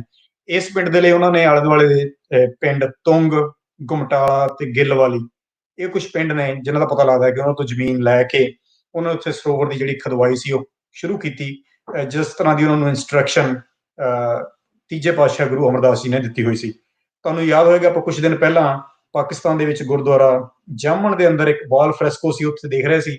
ਉਸ ਦਿਨ ਦੀ ਵੀਡੀਓ ਦੇਖੀ ਸੀ ਕਿ ਉੱਥੇ ਲਿਖਿਆ ਹੋਇਆ ਸੀ ਨਗਰ ਤੁੰਗ। ਉਹ ਨਗਰ ਤੁੰਗ ਇਸ ਕਰਕੇ ਮਸ਼ਹੂਰ ਹੈ ਕਿਉਂਕਿ ਉਸ ਪਿੰਡ ਦੀ ਜਗ੍ਹਾ ਦੇ ਵਿੱਚ ਜਿਹੜਾ ਸੀ ਦਰਬਾਰ ਸਾਹਿਬ ਔਰ ਜਿਹੜਾ ਸਰੋਵਰ ਸੀ, ਇਹ ਜਗ੍ਹਾ ਸੀ ਚੌਥੇ ਪਾਤਸ਼ਾਹ ਵੱਲੋਂ ਪਿੰਡ ਤੁੰਗ ਵਾਲਿਆਂ ਤੋਂ ਜਿਹੜੀ ਸੀ ਉਹ ਲਈ ਗਈ ਸੀ। ਹੁਣ ਇਹ ਆਪਾਂ ਕਿਉਂਕਿ ਅੱਜ ਦਾ ਜਿਹੜਾ ਚੈਪਟਰ ਹੈਗਾ ਆਪਾਂ ਚੈਪਟਰ ਕਰ ਰਹੇ ਹਾਂ, ਪਹਿਲਾਂ ਆਪਾਂ ਢਿੱਲੋਂ ਸਾਹਿਬ ਚੈੱਕ ਕਰ ਲਈਏ। ਹੈਲੋ ਜੀ। ਹਾਂਜੀ ਹਾਂਜੀ ਡਾਕਟਰ ਸਾਹਿਬ, ਆਵਾਜ਼ ਆ ਰਹੀ, ਉਮੀਦ ਕਰਦਾ ਆ ਰਹੀ ਹੈ ਜੀ, ਠੀਕ ਹੈ। ਸੋ ਢਿੱਲੋਂ ਸਾਹਿਬ, ਆਪਾਂ ਜਿਹੜੀ ਗੁਰੂ ਸਾਹਿਬ ਦੀ ਬਚਪਨ ਦੀ ਮੈਂ ਹਿਸਟਰੀ ਦੱਸ ਕੇ ਹਟਿਆ, ਮੈਂ ਤੁਹਾਨੂੰ ਇੱਕ ਵਾਰੀ ਰਿਪੀਟ ਕਰਦਾ ਕਿਉਂਕਿ ਮੇਰਾ ਜੀ ਕਰਦਾ ਕਿ ਮੈਂ ਤੁਹਾਨੂੰ ਜ਼ਰੂਰ ਵਿੱਚ ਨਾਲ ਇਨਵੋਲਵ ਕਰਿਆ ਕਰਾਂ। ਮੈਂ ਬੜੀ ਛੇਤੀ ਰਿਪੀਟ ਕਰ ਦੂੰਗਾ ਦੁਬਾਰਾ ਕਿਉਂਕਿ ਤੁਸੀਂ ਇਸ ਬਹਾਨੇ ਨਾਲ ਸੁਣ ਲੈਣੀ ਔਰ ਸਾਡੇ ਕਿਸੇ ਕਦੇ ਨਾ ਕਦੇ ਫਿਊਚਰ 'ਚ ਕੰਮ ਆ ਜਾਣੀ ਹੈ। ਗੁਰੂ ਰਾਮਦਾਸ ਜੀ ਦਾ ਜਿਹੜਾ ਜਨਮ ਹੈ 1534 'ਚ ਹੋਇਆ ਸੀ ਭਾਈ ਹਰੀਦਾਸ ਸੋਢੀ, ਔਰ ਮਾਤਾ ਦਾ ਨਾਮ ਸੀ ਅਨੂਪ ਦੇਵੀ, ਜਿਹਨਾਂ ਨੂੰ ਮਾਤਾ ਦਇਆ ਵੀ ਕਿਹਾ ਜਾਂਦਾ ਹਿਸਟਰੀ 'ਚ। ਸੋ ਉਹਨਾਂ ਨੇ ਪਹਿਲੇ ਕੁਝ ਸਾਲ ਜਿਹੜੇ ਸੀ ਆਪਣੇ ਇਹ ਲਾਹੌਰ ਇੱਥੇ ਚੂਨਾ ਮੰਡੀ ਬਤੀਤ ਕੀਤੇ। ਢਿੱਲੋਂ ਸਾਹਿਬ ਸੁਣ ਰਹੇ ਹੋ? ਹਾਂਜੀ, ਆਵਾਜ਼ ਆ ਰਹੀ, ਠੀਕ ਹੈ ਜੀ। ਸੋ 7 ਸਾਲਾਂ ਦੇ ਸੀ ਜਦੋਂ ਅਨਾਥ ਹੋ ਗਏ, ਤੇ ਉਸ ਤੋਂ ਬਾਅਦ ਉਹਨਾਂ ਦੇ ਜਿਹੜੇ ਨਾਨੀ ਜੀ ਸੀ ਉਹਨਾਂ ਨੂੰ ਲੈ ਕੇ ਇੱਥੋਂ ਲਾਹੌਰ ਤੋਂ ਚਲੇ ਗਏ। ਸੋ 7 ਸਾਲ ਦੇ ਕਰੀਬ ਉਹ ਇੱਥੇ ਚੂਨਾ ਮੰਡੀ ਜਿਹੜੀ ਲਾਹੌਰ ਹੈ ਜਗ੍ਹਾ ਇੱਥੇ ਰਹੇ। ਹੁਣ ਜਦੋਂ ਉਹ ਵਾਪਸ ਚਲੇ ਗਏ ਆਪਣੇ ਪਿੰਡ ਬਾਸਰ ਕੇ, ਉੱਥੇ ਫਿਰ 5 ਸਾਲ ਰਹੇ। ਉੱਥੋਂ ਫਿਰ ਸ਼ਿਫਟ ਹੋ ਗਏ ਗੋਇੰਦਵਾਲ ਉਹ ਗੁਰੂ ਅਮਰਦਾਸ ਜੀ ਦੀ ਸੰਗਤ ਵਿੱਚ ਆਏ ਆ, ਜਿੱਥੇ ਫਿਰ ਮੁੜ ਕੇ ਉਹਨਾਂ ਦਾ ਵਿਆਹ ਗੁਰੂ ਅਮਰਦਾਸ ਜੀ ਦੀ ਬੇਟੀ ਬੀਬੀ ਭਾਨੋ ਦੇ ਨਾਲ ਹੋਇਆ। ਭਾਨੀ ਵੀ ਕਿਹਾ ਜਾਂਦਾ ਇਨ 1554 1554। ਤੇ ਉਸ ਤੋਂ 20 ਸਾਲ ਬਾਅਦ 1574 ਦੇ ਵਿੱਚ ਤੀਜੇ ਗੁਰੂ ਸਾਹਿਬ ਗੁਰੂ ਅਮਰਦਾਸ ਜੀ ਨੇ ਗੁਰੂ ਰਾਮਦਾਸ ਜੀ ਨੂੰ ਗੁਰਗੱਦੀ ਦੇ ਕੇ ਜਿਹੜਾ ਸੀ ਉਹ ਗੁਰੂ ਬਣਾਇਆ, ਚੌਥੇ ਗੁਰੂ ਸਾਹਿਬਾਨ। ਚੌਥੇ ਗੁਰੂ ਬਣਨ ਤੋਂ ਬਾਅਦ ਇਹਨਾਂ ਨੇ ਬਹੁਤ ਚੇਂਜਸ ਲਿਆਂਦੀਆਂ ਸਿੱਖੀਜ਼ਮ ਦੇ ਫੈਲਾਅ ਕਰਨ ਦੇ ਵਿੱਚ। ਤੀਜੇ ਪਾਤਸ਼ਾਹ ਗੁਰੂ ਅਮਰਦਾਸ ਜੀ ਨੇ ਮੰਜੀ ਸਿਸਟਮ ਸ਼ੁਰੂ ਕੀਤਾ ਸੀ, ਜਿਸ ਨੂੰ ਹੋਰ ਅੱਗੇ ਵਧਾਉਂਦੇ ਹੋਏ ਇਹਨਾਂ ਨੇ ਸਭ ਤੋਂ ਪਹਿਲਾਂ ਇੱਕ ਸੈਂਟਰ ਡਿਵੈਲਪ ਕੀਤਾ, ਜਿਸ ਦਾ ਨਾਮ ਰਾਮਦਾਸਪੁਰ ਰੱਖਿਆ ਗਿਆ। ਆਲੇ ਦੁਆਲੇ ਸਰੋਵਰ ਦੀ ਜਿਹੜੀ ਸੀ ਖੁਦਵਾਈ ਉੱਥੇ ਸਟਾਰਟ ਕੀਤੀ ਗਈ, ਜਿਸ ਨੂੰ ਕਿ ਪਿੰਡ ਤੁੰਗ, ਗੁਮਟਾਲਾ ਤੇ ਗਿੱਲਵਾਲੀ ਜਿਹੜੇ ਪਿੰਡ ਸੀ ਇਹਨਾਂ ਪਿੰਡਾਂ ਤੋਂ ਲਿਆ ਗਿਆ। ਸੋ ਇਹ ਸਟਾਰਟਿੰਗ ਦੀਆਂ ਹੈਗੀਆਂ ਕਿ ਗੁਰੂ ਸਾਹਿਬ ਨੇ ਕਿੱਥੇ ਉਹਨਾਂ ਦਾ ਜਨਮ ਹੋਇਆ, ਬਚਪਨ ਕਿੱਥੇ ਬੀਤਿਆ, ਤੇ ਕਿੱਦਾਂ ਉਹ ਜਿਹੜਾ ਅੰਮ੍ਰਿਤਸਰ ਸ਼ਹਿਰ ਹੈ ਤੇ ਜਿਹੜਾ ਸਰੋਵਰ ਹੈ ਉਹਦੀ ਖੁਦਵਾਈ ਉਹਨਾਂ ਨੇ ਸਟਾਰਟ ਕੀਤੀ। ਜੀ ਢਿੱਲੋਂ ਸਾਹਿਬ। ਡਾਕਟਰ ਸਾਹਿਬ, ਬਾਅਦ ਦੁਬਾਰਾ ਮੁੜ ਕੇ ਗੁਰੂ ਸਾਹਿਬ ਲਾਹੌਰ ਨਹੀਂ ਆਏ? ਹਾਂਜੀ ਬਿਲਕੁਲ, ਇਹ ਸਾਖੀ ਆਉਂਦੀ, ਮੈਂ ਤੁਹਾਨੂੰ ਇਹ ਸਾਖੀ ਸੁਣਾ ਦਿੰਦਾ। ਇੱਕ ਵਾਰੀ ਜਦੋਂ ਫਿਰ ਗੁਰੂ ਸਾਹਿਬ ਉੱਥੇ ਅੰਮ੍ਰਿਤਸਰ ਵਿਖੇ ਬਿਜ਼ੀ ਸੀਗੇ, ਆਪਣਾ ਇਹ ਸਰੋਵਰ ਦੀ ਖੁਦਵਾਈ ਚੱਲ ਰਹੀ ਸੀਗੀ। ਇਹ ਸਰੋਵਰ ਦੀ ਕਿਹਾ ਜਾਂਦਾ ਕਿ ਗੁਰੂ ਅਮਰਦਾਸ ਜੀ ਉਹਨਾਂ ਨੇ ਆਪਣੇ ਟਾਈਮ ਦੇ ਦੌਰਾਨ ਇਹਨਾਂ ਨੂੰ ਇੰਡੀਕੇਟ ਕੀਤਾ ਸੀ ਕਿ ਫਲਾਨੀ ਜਗ੍ਹਾ ਤੇ ਸਰੋਵਰ ਬਣਾਉਣਾ ਹੈ। ਸੋ ਜਦੋਂ ਬਿਜ਼ੀ ਸੀਗੇ, ਇੱਕ ਸਿੱਖਾਂ ਦਾ ਡੈਲੀਗੇਸ਼ਨ ਲਾਹੌਰ ਤੋਂ ਮਿਲਣ ਗਿਆ ਇਹਨਾਂ ਨੂੰ, ਇੱਕ ਗਰੁੱਪ ਜਥਾ ਲਾਹੌਰ ਤੋਂ ਮਿਲਣ ਗਿਆ ਤੇ ਉਹਨਾਂ ਨੂੰ ਇਨਵਾਈਟ ਕੀਤਾ ਕਿ ਗੁਰੂ ਸਾਹਿਬ ਤੁਸੀਂ ਬਚਪਨ 'ਚ ਸਾਨੂੰ ਲਾਹੌਰ ਤੋਂ ਛੱਡ ਕੇ ਚਲੇ ਗਏ ਹੋ, ਇੱਕ ਵਾਰੀ ਆਪਣੇ ਘਰ ਜ਼ਰੂਰ ਦੁਬਾਰਾ ਦਰਸ਼ਨ ਪਾਓ। ਤੇ ਉਹ ਇੱਕ ਸਾਖੀ ਆਉਂਦੀ ਕਿ ਗੁਰੂ ਸਾਹਿਬ ਦੁਬਾਰਾ ਲਾਹੌਰ ਗਏ, ਉੱਥੇ ਕੁਝ ਦੇਰ ਰਹੇ, ਔਰ ਜਿਹੜਾ ਉਹਨਾਂ ਦਾ ਇਹ ਘਰ ਸੀ ਜਿੱਥੇ ਹੁਣ ਗੁਰਦੁਆਰਾ ਸਾਹਿਬ ਹੈ, ਇਹਨੂੰ ਉਹਨਾਂ ਨੇ ਧਰਮਸ਼ਾਲਾ ਦੇ ਵਿੱਚ ਜਿਹੜਾ ਸੀ ਕਨਵਰਟ ਕਰ ਦਿੱਤਾ, ਤੇ ਨਾਲ ਹੀ ਉਹਨਾਂ ਨੇ ਇੱਥੇ ਇੱਕ ਖੂਹ ਵੀ ਖੁਦਵਾਇਆ ਜਦੋਂ ਉਸ ਵਿਜ਼ਿਟ ਚ ਲਾਹੌਰ ਆਏ ਹੈ। ਸੋ ਉਹ ਜਗ੍ਹਾ ਹੈ ਹੁਣ ਜਿੱਥੇ ਲੇਟਰ ਔਨ ਗੁਰਦੁਆਰਾ ਜਨਮ ਸਥਾਨ ਚੂਨਾ ਮੰਡੀ ਬਣਿਆ। ਸੋ ਇਹਨਾਂ ਦੇ ਲਾਹੌਰ ਆਉਣ ਦੀ ਇੱਕ ਜਿਹੜੀ ਵਿਜ਼ਿਟ ਹੈਗੀ ਆ ਬਾਅਦ ਵਿੱਚ ਗੁਰੂ ਬਣਨ ਤੋਂ ਬਾਅਦ ਵੀ, ਉਹ ਇਤਿਹਾਸ ਦੇ ਵਿੱਚ ਦਰਜ ਹੈਗੀ ਆ। ਫਿਰ ਗੁਰੂ ਸਾਹਿਬ ਦੀ ਜਿਹੜੀ ਹੈਗੀ ਆ ਡੈਥ ਅੰਮ੍ਰਿਤਸਰ ਦੇ ਵਿੱਚ, ਹੀ ਡਾਈਡ ਇਨ 1581। ਸੋ ਕਹਿ ਲਓ ਭਈ 7 ਸਾਲ ਦੇ ਕਰੀਬ ਇਹ ਗੁਰਗੱਦੀ ਤੇ ਰਹੇ ਆ। ਆਫਟਰਵਰਡਸ ਹੀ ਪਾਸਡ ਅਵੇ ਇਨ 1581, 1581 ਚ ਅੰਮ੍ਰਿਤਸਰ ਵਿਖੇ ਇਹਨਾਂ ਦੀ ਡੈਥ ਹੋ ਗਈ ਹੈ। ਤੇ ਇਹ ਜਿਹੜੀ ਜਗ੍ਹਾ ਲਾਹੌਰ ਉਹ ਬਣਾ ਕੇ ਗਏ ਸੀ ਧਰਮਸ਼ਾਲਾ ਦੇ ਰੂਪ ਵਿੱਚ ਅੱਗੇ ਦੀ ਅੱਗੇ ਡਿਵੈਲਪ ਹੁੰਦੀ ਰਹੀ, ਜਿਹੜੀ ਚੂਨਾ ਮੰਡੀ ਦੇ ਵਿੱਚ। ਧਰਮਸ਼ਾਲਾ ਤੇ ਬਿਲਕੁਲ ਜਿਹੜਾ ਹੁਣ ਮੌਜੂਦਾ ਗੁਰਦੁਆਰਾ ਸਾਹਿਬ ਉਹਦੇ ਨਾਲ ਇੱਕ ਹੈ ਜਿੱਥੇ ਇੱਕ ਬਿਲਡਿੰਗ ਵੀ ਅੱਧੇ ਉਹਦੇ ਵਿੱਚ ਬਣ ਗਈ ਧਰਮਸ਼ਾਲਾ, ਤੇ ਉਹ ਨੇ। ਹਾਂਜੀ, ਐਕਚੁਅਲੀ ਜਿਹੜਾ ਧਰਮਸ਼ਾਲਾ ਵਰਡ ਹੈ ਲੇਟਰ ਔਨ ਜਿਹੜਾ ਬਿਲਕੁਲ ਨੇੜੇ ਦੀ ਜਗ੍ਹਾ ਹੈਗੀ ਹੈ ਜਿਹਨੂੰ ਆਪਾਂ ਦੀਵਾਨਖਾਨਾ ਵੀ ਕਹਿੰਦੇ ਆ, ਜਿੱਥੋਂ ਪੰਜਵੇਂ ਪਾਤਸ਼ਾਹ ਨੇ ਚਿੱਠੀਆਂ ਲਿਖੀਆਂ ਗਿਆ ਸੀ। ਇਹ ਨਾਮ ਥੋੜੇ ਜਿਹੇ ਟੈਕਨੀਕਲ ਹੋਣ ਲੱਗ ਪੈਂਦੇ ਆ ਲੇਟਰ ਔਨ ਜਦੋਂ ਗੁਰਦੁਆਰਾ ਸਿੰਘ ਸਭਾ ਸ਼ੁਰੂ ਹੋਈ, ਪਰ ਪਹਿਲਾਂ ਸਟਾਰਟਿੰਗ ਦੇ ਵਿੱਚ ਜਿਹੜੇ ਸਾਰੇ ਗੁਰਦੁਆਰੇ ਸਨ, ਇਹਨਾਂ ਦਾ ਜਿਹੜਾ ਓਰੀਜਨਲ ਸਟਾਰਟਿੰਗ ਪੁਆਇੰਟ ਸੀ ਉਹ ਸਾਰਿਆਂ ਦਾ ਧਰਮਸ਼ਾਲਾ ਸੀ। ਧਰਮਸ਼ਾਲਾ ਦੇ ਤੌਰ ਤੇ ਇਹ ਜਿਹੜੇ ਸੀ ਉਹ ਡਿਵੈਲਪ ਹੋਏ ਸੀਗੇ। ਸੋ ਜਿਹੜਾ ਨਾਲ ਦੀ ਜਗ੍ਹਾ ਤੁਸੀਂ ਬਿਲਕੁਲ ਕਹਿ ਰਹੇ ਹੋ, ਉਹਦੇ ਬਾਰੇ ਆਪਾਂ ਨੈਕਸਟ ਚੈਪਟਰ 'ਚ ਗੱਲ ਕਰਾਂਗੇ। ਦੈਟ ਇਜ਼ ਗੁਰਦੁਆਰਾ ਧਰਮਸ਼ਾਲਾ ਵੀ ਉਹਨੂੰ ਕਹਿੰਦੇ ਆ, ਦੀਵਾਨਖਾਨਾ ਵੀ ਕਹਿੰਦੇ ਆ, ਜਿੱਥੋਂ ਪੰਜਵੇਂ ਪਾਤਸ਼ਾਹੀ ਨੇ ਆਪਣੇ ਪਿਤਾ ਜੀ ਦੇ ਲਈ ਚਿੱਠੀਆਂ ਲਿਖਣ ਦਾ ਜਿਹੜਾ ਉਹ ਸਾਖੀ ਹੈਗੀ ਆ, ਉਹ ਨਾਲ ਦੀ ਜਗ੍ਹਾ ਹੈਗੀ ਆ ਗੁਰਦੁਆਰਾ ਜਨਮ ਸਥਾਨ ਦੇ ਬਿਲਕੁਲ ਨੇੜੇ ਵਾਲੀ। ਪਰ ਇਸ ਵੇਲੇ ਉਹ ਜਗ੍ਹਾ ਅਲੱਗਾ, ਹਾਂਜੀ ਉਹ ਜਗ੍ਹਾ ਅਲੱਗਾ ਹੈਗੀ ਆ, ਜਿਹਦੇ ਬਾਰੇ ਆਪਣਾ ਚੈਪਟਰ ਹੀ ਅਲੱਗਾ ਹੈਗਾ, 50 ਚੈਪਟਰ ਨੰਬਰ 50। ਜੇ ਆਪਣਾ ਇਹ ਚੈਪਟਰ ਜਲਦੀ ਖਤਮ ਹੋ ਗਿਆ, ਕਿਉਂਕਿ ਅੱਜ ਆਪਾਂ 45 ਮਿੰਟਾਂ 'ਚ ਕੋਸ਼ਿਸ਼ ਕਰਨੀ ਹੈ ਕਿ ਆਪਾਂ ਟਾਈਮ ਦੇ ਸਕੈਜੂਲ ਨਾਲ ਚੱਲਿਆ ਕਰੀਏ, ਕਿਉਂਕਿ ਅੱਜ ਵਾਲਾ ਇਹ ਚੈਪਟਰ ਥੋੜਾ ਛੋਟਾ ਹੈਗਾ। ਸੋ ਵੀ ਵਿਲ ਸੀ ਕਿ ਜੇ ਆਪਾਂ ਉਹ ਚੈਪਟਰ ਗੁਰਦੁਆਰਾ ਦੀਵਾਨਖਾਨਾ, ਜਿੱਥੇ ਕਿ ਪੰਜਵੇਂ ਪਾਤਸ਼ਾਹੀ ਰਹੇ ਵੀ ਸੀ ਅਬਾਊਟ 2 ਸਾਲ ਦੇ ਕਰੀਬ, ਜਦੋਂ ਉਹ ਲਾਹੌਰ ਆਪਣੇ ਅੰਕਲ ਦੇ ਬੇਟੇ ਦੀ ਵਿਆਹ ਦੇ ਵਿੱਚ ਵਿਜ਼ਿਟ ਕਰਨ ਆਏ ਹੋਏ ਸੀ। ਜੀ ਡਾਕਟਰ ਸਾਹਿਬ, ਇਹਦੇ ਇਸ ਜਿਹੜਾ ਗੁਰਦੁਆਰਾ ਸਾਹਿਬ ਹੈ ਇਹਦਾ ਕਿਸੇ ਪੁਰਾਤਨ ਕਿਤਾਬ 'ਚ ਵੀ ਇਹਦਾ ਮਿਲਦਾ ਕਿਤੇ ਕੋਈ ਜ਼ਿਕਰ? ਹਾਂਜੀ, ਇਹਦੀ ਸਭ ਤੋਂ ਪਹਿਲੀ ਜਿਹੜੀ ਐਂਟਰੀ ਆਪਾਂ ਨੂੰ ਬਹੁਤ ਜਲਦੀ ਮਿਲਣ ਲੱਗ ਪੈਂਦੀ ਹੈ। ਜਿਹੜਾ ਗੁਰਦੁਆਰਾ ਸੀ ਚੌਥੇ ਗੁਰੂ ਸਾਹਿਬ ਦੀ ਧਰਮਸ਼ਾਲਾ ਕਿਹਾ ਜਾਂਦਾ ਸੀਗਾ, ਭਾਈ ਬੰਨੋ ਪ੍ਰਕਾਸ਼ ਕਿਤਾਬ ਹੈਗੀ ਆ ਗਿਆਨੀ ਜਵਾਹਰ ਸਿੰਘ ਜੀ ਦੀ, ਜਿਹਦੇ ਵਿੱਚ ਲਿਖਿਆ ਗਿਆ ਕਿ 1606 ਦੇ ਵਿੱਚ ਜਦੋਂ ਪੰਜਵੇਂ ਪਾਤਸ਼ਾਹੀ ਦੀ ਸ਼ਹੀਦੀ ਹੋਈ ਹੈ, ਉਸ ਤੋਂ ਬਾਅਦ ਧਰਮਸ਼ਾਲਾ ਗੁਰੂ ਰਾਮਦਾਸ ਜੀ ਦੀ ਉਹ ਜਗ੍ਹਾ ਸੀਗੀ ਜਿੱਥੇ ਲਾਹੌਰ ਦੇ ਸਾਰੇ ਸਿੱਖ ਸੀ ਆ ਕੇ ਜਿੱਦਾਂ ਇਕੱਠੇ ਹੋ ਗਏ, ਤੇ ਜਿੱਥੇ ਮਤਲਬ ਉਹਨਾਂ ਨੇ ਬਹਿ ਕੇ ਇਹ ਮਤਾ ਪਾਸ ਕੀਤਾ ਕਿ ਆਪਾਂ ਗੁਰੂ ਹਰਗੋਬਿੰਦ ਜੀ ਕੋਲ ਚਲੀਏ, ਜਿਹੜੇ ਕਿ ਅੰਮ੍ਰਿਤਸਰ ਸੀਗੇ। ਸੋ ਉਸ ਜਿਹੜਾ ਉਹ ਵਾਕਿਆ ਹੈਗਾ, ਉਹਨੂੰ ਕਿੱਦਾਂ ਭਾਈ ਬੰਨੋ ਪ੍ਰਕਾਸ਼ ਦੇ ਵਿੱਚ ਲਿਖਿਆ, ਮੈਂ ਤੁਹਾਨੂੰ ਕੁਝ ਲਾਈਨਾਂ ਸੁਣਾ ਦੇਣਾ। ਸੁਨ ਸਭ ਸਿੱਖ ਲਵਪੁਰ ਚਲ ਆਏ, ਹਮੋ ਵੀ ਖਬਰ ਸੁਨੀ ਉਠਤਾਏ। ਮਤਲਬ every Sikh began marching towards Lahore, all who heard joined the congregation। ਮਤਲਬ ਜਿੱਦਾਂ ਜਿੱਦਾਂ ਸਿੱਖਾਂ ਨੂੰ ਖਬਰ ਪਤਾ ਲੱਗੀ ਕਿ ਪੰਜਵੇਂ ਪਾਤਸ਼ਾਹ ਦੀ ਸ਼ਹੀਦੀ ਦੀ, ਉਹ ਲਾਹੌਰ ਵੱਲੋਂ ਆਉਣਾ ਸ਼ੁਰੂ ਹੋ ਗਏ। ਕਿੱਥੇ ਆਏ? ਚੌਥੇ ਪਾਤਸ਼ਾਹ ਕੀ ਧਰਮਸਾਲ, ਡੇਰਾ ਕੀਨ ਸੂ ਤਹਾਂ ਰਸਾਲ, ਸਭ ਸੰਗਤ ਨਿਸਕੋ ਮਿਲੀ ਜੇਤੀ ਬੀਚ ਲਾਹੌਰ, ਸਭ ਨਿਸਾ ਜਾਗਤ ਰਹੇ ਕਰਤ ਭਏ ਤਹਿਜੋਰ। ਮਤਲਬ ਸਾਰੀ ਰਾਤ ਉਹ ਚੌਥੇ ਪਾਤਸ਼ਾਹ ਦੀ ਜਿਹੜੀ ਇਹ ਧਰਮਸ਼ਾਲਾ ਸੀ ਉੱਥੇ ਬੈਠ ਕੇ ਪਲਾਨਸ ਕਰਦੇ ਰਹੇ, ਇੱਕ ਦੂਜੇ ਨਾਲ ਵਿਚਾਰ ਵਟਾਂਦਰਾ ਕਰਦੇ ਰਹੇ ਕਿ ਹੁਣ ਅੱਗੇ ਦੀ ਕੀ ਪਲਾਨ ਬਣਾਉਣੀ ਹੈ। ਉਹਨਾਂ ਨੇ ਇਹ ਜਿਹੜੀ ਸਰਾਂ ਸੀਗੀ, ਧਰਮਸ਼ਾਲਾ ਸੀ, ਗੁਰੂ ਰਾਮਦਾਸ ਜੀ ਦੇ ਜਨਮ ਸਥਾਨ ਵਾਲੀ ਜਿਹੜੀ ਜਗ੍ਹਾ ਸੀ, ਇੱਥੇ ਆ ਕੇ ਸਾਰਿਆਂ ਨੇ ਕਹ ਲਓ ਵੀ ਕੈਂਪ ਲਾਇਆ, ਸਾਰੀ ਰਾਤ ਬ੍ਰੇਨਸਟਾਰਮਿੰਗ ਕੀਤੀ, ਇਹ ਪਲਾਨ ਬਣਾਈ ਕਿ ਹੁਣ ਅੱਗੇ ਕੀ ਕਰਨਾ। ਜਿੱਥੇ ਫੈਸਲਾ ਲਿਆ ਗਿਆ ਕਿ ਪੰਜਵੇਂ ਪਾਤਸ਼ਾਹ ਦੇ ਜਿਹੜੇ ਬੇਟੇ ਗੁਰੂ ਹਰਗੋਬਿੰਦ ਜੀ ਨੇ, ਜਿਹੜੇ ਇਸ ਵੇਲੇ ਅੰਮ੍ਰਿਤਸਰ ਨੇ, ਉਹਨਾਂ ਵੱਲ ਜਿਹੜਾ ਕੂਚ ਕੀਤਾ ਜਾਏ, ਜਿੱਥੇ ਫਿਰ ਅਗਲੇ ਦਿਨ ਉਹ ਚਲੇ ਗਏ। ਸੋ ਇਹ ਬੜਾ ਇੰਪੋਰਟੈਂਟ ਪੁਆਇੰਟ ਜਿਹੜਾ ਹੈਗਾ ਆਪਾਂ ਨੂੰ ਮਿਲਿਆ ਹੈ, ਜਿਹੜਾ ਮੈਂ ਆਪਣੀ ਕਿਤਾਬ ਦੇ ਵਿੱਚ ਇਨਕਲੂਡ ਕੀਤਾ ਹੈ, ਕਿ ਇਹ ਜਿਹੜੀ ਧਰਮਸ਼ਾਲਾ ਸੀ, ਇਹ ਜਿਹੜੀ ਜਗ੍ਹਾ ਸੀ ਜਨਮ ਸਥਾਨ ਚੌਥੇ ਪਾਤਸ਼ਾਹੀ ਦਾ, it was used as the Sikhs to get together after the martyrdom of Guru Arjan Dev ji. ਉਹਨਾਂ ਦੀ ਸ਼ਹੀਦੀ ਤੋਂ ਬਾਅਦ ਇਸ ਜਗ੍ਹਾ ਤੇ ਆ ਕੇ ਜਿਹੜੇ ਸਿੱਖ ਸੀ ਇਕੱਠੇ ਹੋਏ, ਜਿਸ ਤੋਂ ਪਤਾ ਲੱਗਦਾ ਕਿ ਉਸ ਵੇਲੇ ਦੀ ਧਰਮਸ਼ਾਲਾ ਜਿਹੜੀ ਸੀ ਉਹ ਇੱਕ ਸੈਂਟਰ, ਕਾਂਗਰੀਗੇਸ਼ਨ ਸੈਂਟਰ, ਸੰਗਤ ਕਰਨ ਦਾ ਸੈਂਟਰ, ਜਿੱਥੇ ਲੋਕੀ ਇਕੱਠੇ ਹੋ ਕੇ ਵਿਚਾਰਾਂ ਕਰਦੇ ਨੇ, ਉਹ ਜਿਹੜਾ ਸੀ ਉਹ ਸਟੈਬਲਿਸ਼ ਹੋ ਚੁੱਕਾ ਸੀ। ਜੀ ਢਿੱਲੋਂ ਸਾਹਿਬ। ਡਾਕਟਰ ਸਾਹਿਬ, ਇਹ ਜਿਹੜੀ ਹੁਣ ਮੌਜੂਦਾ ਬਿਲਡਿੰਗ ਹੈ, ਇਹ ਕਦੋਂ ਬਣੀ ਕੋ ਪਤਾ? ਹਾਂਜੀ, ਇਹ ਬਿਲਡਿੰਗ ਦੇ ਬਾਰੇ ਕਾਫੀ ਜ਼ਿਆਦਾ ਹਿਸਟਰੀ 'ਚ ਡਿਟੇਲ ਮਿਲ ਜਾਂਦੀ ਹੈ। ਜਦੋਂ ਹੁਣ ਇਸ ਗੱਲ ਤੋਂ 2 ਸੈਂਚਰੀਜ਼ ਬਾਅਦ ਲੈ ਲਓ, ਮਤਲਬ 200 ਸਾਲ ਬਾਅਦ, ਇਹ ਆਪਣੇ ਲਈ ਬੜੇ ਇੰਪੋਰਟੈਂਟ ਇਹ ਚੀਜ਼ਾਂ ਦੇਖਣੀ ਕਿ 200 ਸਾਲ ਤੱਕ ਇਹਦਾ ਸਟਰਕਚਰ ਕਿੱਦਾਂ ਰਿਹਾ ਹੋਊਗਾ। ਇਸ ਜਗ੍ਹਾ ਦਾ ਬਹੁਤ ਛੋਟਾ ਜਿਹਾ ਕੋਈ ਸਟਰਕਚਰ ਹੋਣਾ, ਕਿ ਬਹੁਤ ਵੱਡਾ ਜਿੱਦਾਂ ਮਾਰਬਲ ਦੇ ਹੁਣ ਆਪਾਂ ਗੁਰਦੁਆਰਾ ਸਾਹਿਬ ਦੇਖਦੇ ਹਾਂ, ਇਹੋ ਜਿਹਾ ਨਹੀਂ ਸੀਗਾ। 2 ਸੈਂਚਰੀਜ਼ ਬਾਅਦ ਮਹਾਰਾਣਾ ਰਣਜੀਤ ਸਿੰਘ ਦੇ ਬੇਟਾ ਹੋਇਆ 1801 ਵਿੱਚ, ਜਿਹਦਾ ਨਾਮ ਖੜਕ ਸਿੰਘ ਰੱਖਿਆ ਗਿਆ। ਉਹ ਸੀ ਮਹਾਰਾਣੀ ਨਕੈਨ ਕੌਰ ਦਾ ਬੇਟਾ।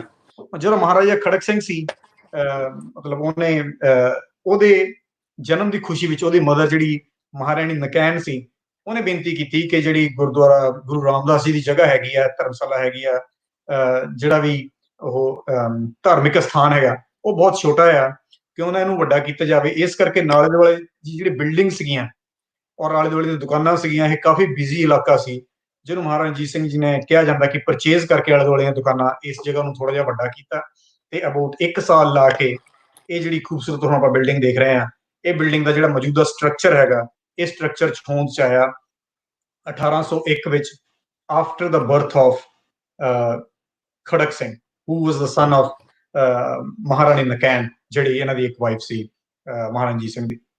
ਅੱਛਾ ਦਰਸ਼ਕ, ਤੁਸੀਂ ਮਹਾਰਾਜਾ ਰਣਜੀਤ ਸਿੰਘ ਨੇ ਬਣਾਇਆ, ਤੁਸੀਂ ਰੈਫਰੈਂਸ ਕਿਹੜਾ ਕੀ ਯੂਜ਼ ਕੀਤਾ, ਕਿਹੜੀ ਕਿਤਾਬ ਤੋਂ ਤੁਸੀਂ ਪੜ੍ਹਿਆ, ਕਿਹੜੇ ਆਥਰ ਨੇ ਲਿਖੀ ਆ, ਕਿਹੜੀ ਕਿਤਾਬ ਹੈ, ਉਹਦਾ ਵੀ ਦੱਸੋ।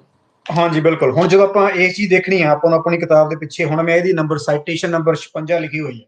ਸੋ ਇਹ ਮੈਂ ਆਪਣੇ ਦੇਖਣ ਵਾਲਾ ਵੀ ਦਿਖਾਉਣਾ ਚਾਹੁੰਦਾ, ਦੱਸਣਾ ਚਾਹੁੰਦਾ ਵੀ ਇਹਨੂੰ ਆਪਾਂ ਜਿਹੜੀ ਵੀ ਚੀਜ਼ ਆਪਾਂ ਕਿੱਥੋਂ ਲਈ ਹੋਈ ਆ, ਉਹ ਆਪਾਂ ਨੂੰ we have to keep going back. ਉਹ ਆ ਗਿਆ ਜੀ 56 number, Kanhaiya Lal Tarikhe Lahore, page number 150।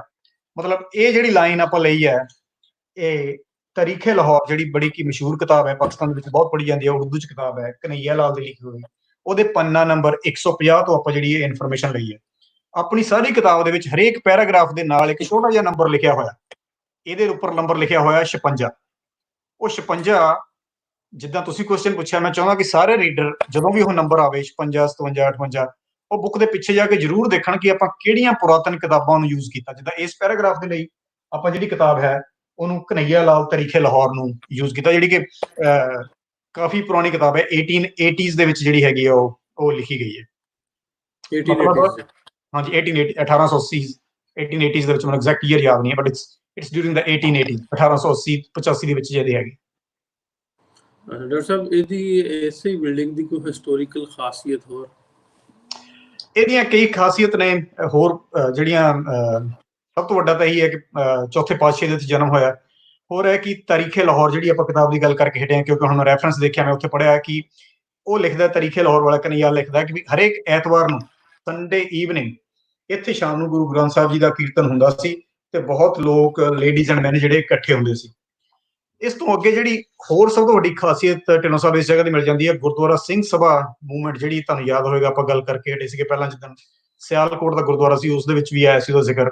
Gurdwara Singh Sabha movement start ਹੋਈ ਸੀ 1880s ਦੇ ਵਿੱਚ, ਜਿਹਦੇ ਵਿੱਚ ਸੀਗੇ ਆਪਣੇ ਗਿਆਨੀ ਦਿੱਤ ਸਿੰਘ ਜੀ, ਜਵਾਹਰ ਸਿੰਘ ਜੀ, ਮਾਇਆ ਸਿੰਘ ਜੀ, ਡਾਕਟਰ ਜੈ ਸਿੰਘ ਜੀ, ਇਹ ਸਭ ਨੇ ਮਿਲ ਕੇ ਜਿਹੜੀ ਸਿੰਘ ਸਭਾ ਮੂਵਮੈਂਟ ਸੀ, ਉਹਦਾ ਜਿਹੜਾ ਮੇਨ ਹੈੱਡਕੁਆਟਰ ਸੀ ਉਹ ਆਹ ਜਗ੍ਹਾ ਸੀਗੀ, ਜਿੱਥੇ ਗੁਰਦੁਆਰਾ ਜਨਮ ਸਥਾਨ ਚੌਥੀ ਪਾਤਸ਼ਾਹੀ ਗੁਰੂ ਰਾਮਦਾਸ ਜੀ ਚੂਨਾ ਮੰਡੀ ਲਾਹੌਰ ਹੈਗਾ। ਸੋ ਇਸ ਜਗ੍ਹਾ ਤੋਂ ਜਿਹੜੀ ਸਿੰਘ ਸਭਾ ਦੀ ਜਿਹੜੀ ਕਾਰਵਾਈਆਂ ਸੀਗੀਆਂ, ਦਿਸ ਵਾਸ ਦਾ ਪਲੇਸ ਜਿਹੜੀਆਂ ਹੈੱਡਕੁਆਟਰ ਸੀ ਉਦੋਂ। ਹਾਂਜੀ 1883 ਦੇ ਵਿੱਚ ਇੱਥੋਂ ਸ਼ੁਰੂ ਕੀਤਾ ਗਿਆ ਸੀ, 1883 ਦੇ ਵਿੱਚ। ਸੋ ਜਦੋਂ ਵੀ ਆਪਾਂ ਸਿੰਘ ਸਭਾ ਮੂਵਮੈਂਟ ਦੀ ਗੱਲ ਕਰਦੇ ਹਾਂ, we need to remember these places in Lahore, ਜਿਹਨਾਂ ਚੋਂ ਇੱਕ ਇਹ ਹੈ। ਇੱਕ ਆਪਾਂ ਪਹਿਲੇ ਦਿਨ ਵੀ ਗੱਲ ਕਰਕੇ ਹਟੇ ਸੀ, ਜਿਹੜਾ ਸ਼ਹੀਦੀ ਅਸਥਾਨ ਭਾਈ ਤਾਰੂ ਸਿੰਘ ਸੀ, ਜਿੱਥੇ ਸ਼ੁੱਧੀ ਕਨਵਰਜਨ ਹੁੰਦੀ ਸੀ। ਸੋ ਸਿੰਘ ਸਭਾ ਮੂਵਮੈਂਟ ਨੂੰ ਅੰਡਰਸਟੈਂਡ ਕਰਨ ਦੇ ਲਈ we have to include Lahore in the bigger picture. ਤਾਂ ਕਰਕੇ ਆਪਾਂ ਬਾਰ-ਬਾਰ ਕਹਿੰਦੇ ਹੁੰਦੇ ਕਿ ਜਿਹੜੀ ਹਿਸਟਰੀ ਆ ਦੋਨੋਂ ਕੰਟਰੀਜ਼ ਦੀ, ਆਪਾਂ ਨੂੰ ਇਕੱਠਿਆਂ ਨੂੰ ਮਿਲ ਕੇ ਹੀ ਕਰਨਾ ਪੈਣਾ, because these are the chapters which are very connected to each other and they are very important parts of Sikh history. Gurdwara Singh Sabha movement ਹੋ ਗਈ, ਲੇਟਰ ਔਨ ਗੁਰਦੁਆਰਾ ਸੁਧਾਰ ਲਹਿਰ ਹੋ ਗਈ। ਜੀ ਢਿੱਲੋਂ ਸਾਹਿਬ, ਜੀ ਢਿੱਲੋਂ ਸਾਹਿਬ ਫਿਰ ਗਾਇਬ ਹੋ ਗਏ।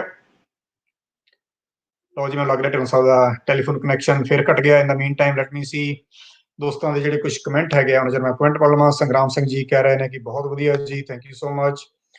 ਔਰ ਚੌਧਰੀ ਅਮੀਰ ਖਤਾਨਾ ਜੀ ਕਹਿ ਰਹੇ ਕਿ ਸਾਨੂੰ ਨੇੜੇ ਲਿਆਉਣ ਦੇ ਲਈ ਬਹੁਤ ਵਧੀਆ। ਸੋ ਸਰਜੀਤ ਸਿੰਘ ਸੰਧੂ ਜੀ ਕੁਛ ਹੋਰ ਕਹਿ ਰਹੇ ਨੇ, ਵੀਰੇ ਕਿਸੇ ਦੇ ਕਹਿਣ ਦਾ ਮਤਲਬ ਇਹ ਨਹੀਂ। ਓਕੇ, ਤੁਸੀਂ ਜੋਤੀ ਜੋਤ ਸਮਾਉਣ ਨੂੰ ਇੰਗਲਿਸ਼ ਹੀ ਕਹੋਗੇ ਸੁਰਜੀਤ ਸਿੰਘ ਸੰਧੂ ਜੀ। ਆਪਾਂ ਤਾਂ ਮਤਲਬ ਪਾਸਟ ਵੇ ਕਹਿ ਸਕਦੇ ਹਾਂ, passed away is I think normal word ਜਿਹੜਾ ਇੰਗਲਿਸ਼ ਯੂਜ਼ ਕੀਤਾ ਜਾਂਦਾ। ਜੋਤੀ ਜੋਤ ਸਮਾਉਣਾ ਇਜ਼ ਲਿਟਲ ਮੋਰ ਕਹਿ ਲਓ ਵੀ ਰਿਸਪੈਕਟ ਦੇ ਤੌਰ ਤੇ ਆਪਾਂ ਗੁਰੂ ਸਾਹਿਬਾਨ ਦੀ ਡੈਥ ਤੋਂ ਬਾਅਦ ਜੋਤੀ ਜੋਤ ਸਮਾਉਣਾ ਕਹਿੰਦੇ ਆ।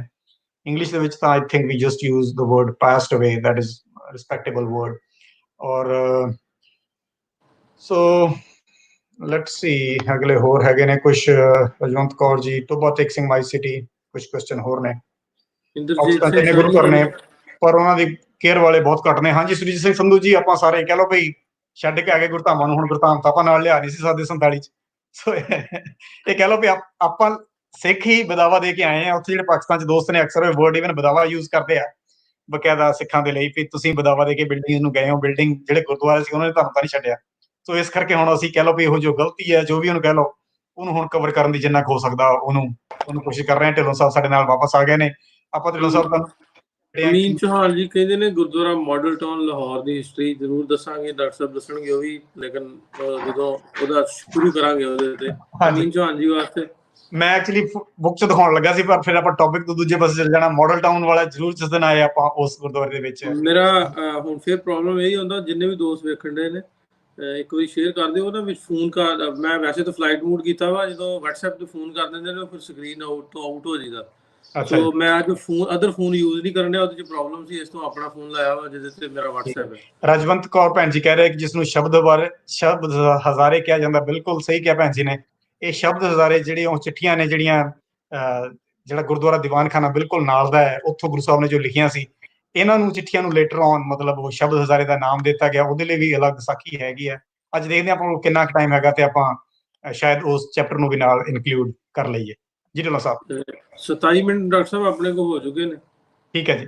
ਹੁਣ ਮੈਂ ਦੱਸ ਕੇ ਹਟਿਆ ਢਿੱਲੋਂ ਸਾਹਿਬ ਕਿ ਜਿਹੜੇ ਸੀ ਇਹ ਸਿੰਘ ਸਭਾ ਲਹਿਰ, ਇਹਦੀ ਸਟਾਰਟਿੰਗ ਜਿਹੜੀ ਸੀ ਇੱਥੋਂ 1883 ਦੇ ਵਿੱਚ ਕੀਤੀ ਗਈ। ਗਿਆਨੀ ਦਿੱਤ ਸਿੰਘ, ਜਵਾਹਰ ਸਿੰਘ, ਮਾਇਆ ਸਿੰਘ, ਡਾਕਟਰ ਜੈ ਸਿੰਘ ਹੋਣਾ ਵੱਲੋਂ। ਇਹ ਜਿਹੜਾ ਚੂਨਾ ਮੰਡੀ ਚ ਸਥਾਨ ਸੀ, ਇਹ ਹੈੱਡਕੁਆਟਰ ਹੁੰਦਾ ਸੀ। ਅੱਛਾ, ਇਹ ਬਾਅਦ ਚ ਜਦੋਂ ਹੋਈ ਸੁਧਾਰ ਲਹਿਰ ਗੁਰਦੁਆਰਾ, ਉਦੋਂ ਕਿਵੇਂ ਸੀ ਇੱਥੇ, ਕੀ ਉਦੋਂ ਦੀ ਇਹਦਾ? ਜੀ ਐਕਚੁਅਲੀ ਜਿਹੜਾ ਸੀ ਨਾ ਆਪਣੀ ਇਹ ਜੋ ਗਿਆਨੀ ਦਿੱਤ ਸਿੰਘ ਜੀ ਦੀ ਡੈਥ ਹੋ ਗਈ 1901 ਦੇ ਵਿੱਚ, ਉਸ ਤੋਂ ਬਾਅਦ ਜਿਹੜਾ ਇਹ ਜਗ੍ਹਾ ਸੀ ਇੰਨੀ ਸੈਂਟਰ ਆਫ ਐਕਟੀਵਿਟੀਜ਼ ਨਹੀਂ ਰਹੀ ਗਿਆਨੀ ਦਿੱਤ ਸਿੰਘ ਜੀ ਦੀ ਡੈਥ ਤੋਂ ਬਾਅਦ। ਉਸ ਤੋਂ ਬਾਅਦ ਸਿੰਘ ਸਭਾ ਦੀਆਂ ਜਿਹੜੀਆਂ ਮੀਟਿੰਗ ਸੀਗੀਆਂ ਇਹ ਹੁਣ ਲੱਪੀਆਂ। ਤੁਸੀਂ ਦੇਖਿਆ ਹੋਏਗਾ ਢਿੱਲੋਂ ਸਾਹਿਬ ਲਾਹੌਰ ਜਦੋਂ ਜਾਂਦੇ ਹੋ, ਸ਼ਾਹ ਆਲਮ ਦਰਵਾਜ਼ਾ, ਸ਼ਾਹ ਆਲਮ ਦਰਵਾਜ਼ੇ ਦੇ ਬਿਲਕੁਲ ਬਾਹਰ ਹੈਗੀ ਆ ਸੰਤ ਈਸ਼ਰ ਸਿੰਘ ਧਰਮਸ਼ਾਲਾ, ਹੁੰਦੀ ਸੀ, ਹੁਣ ਤਾਂ ਨਹੀਂ ਹੈਗੀ। ਸੰਤ ਈਸ਼ਰ ਸਿੰਘ ਧਰਮਸ਼ਾਲਾ ਹੁੰਦੀ ਸੀ ਸ਼ਾਹ ਆਲਮ ਦਰਵਾਜ਼ੇ ਦੇ ਬਾਹਰ।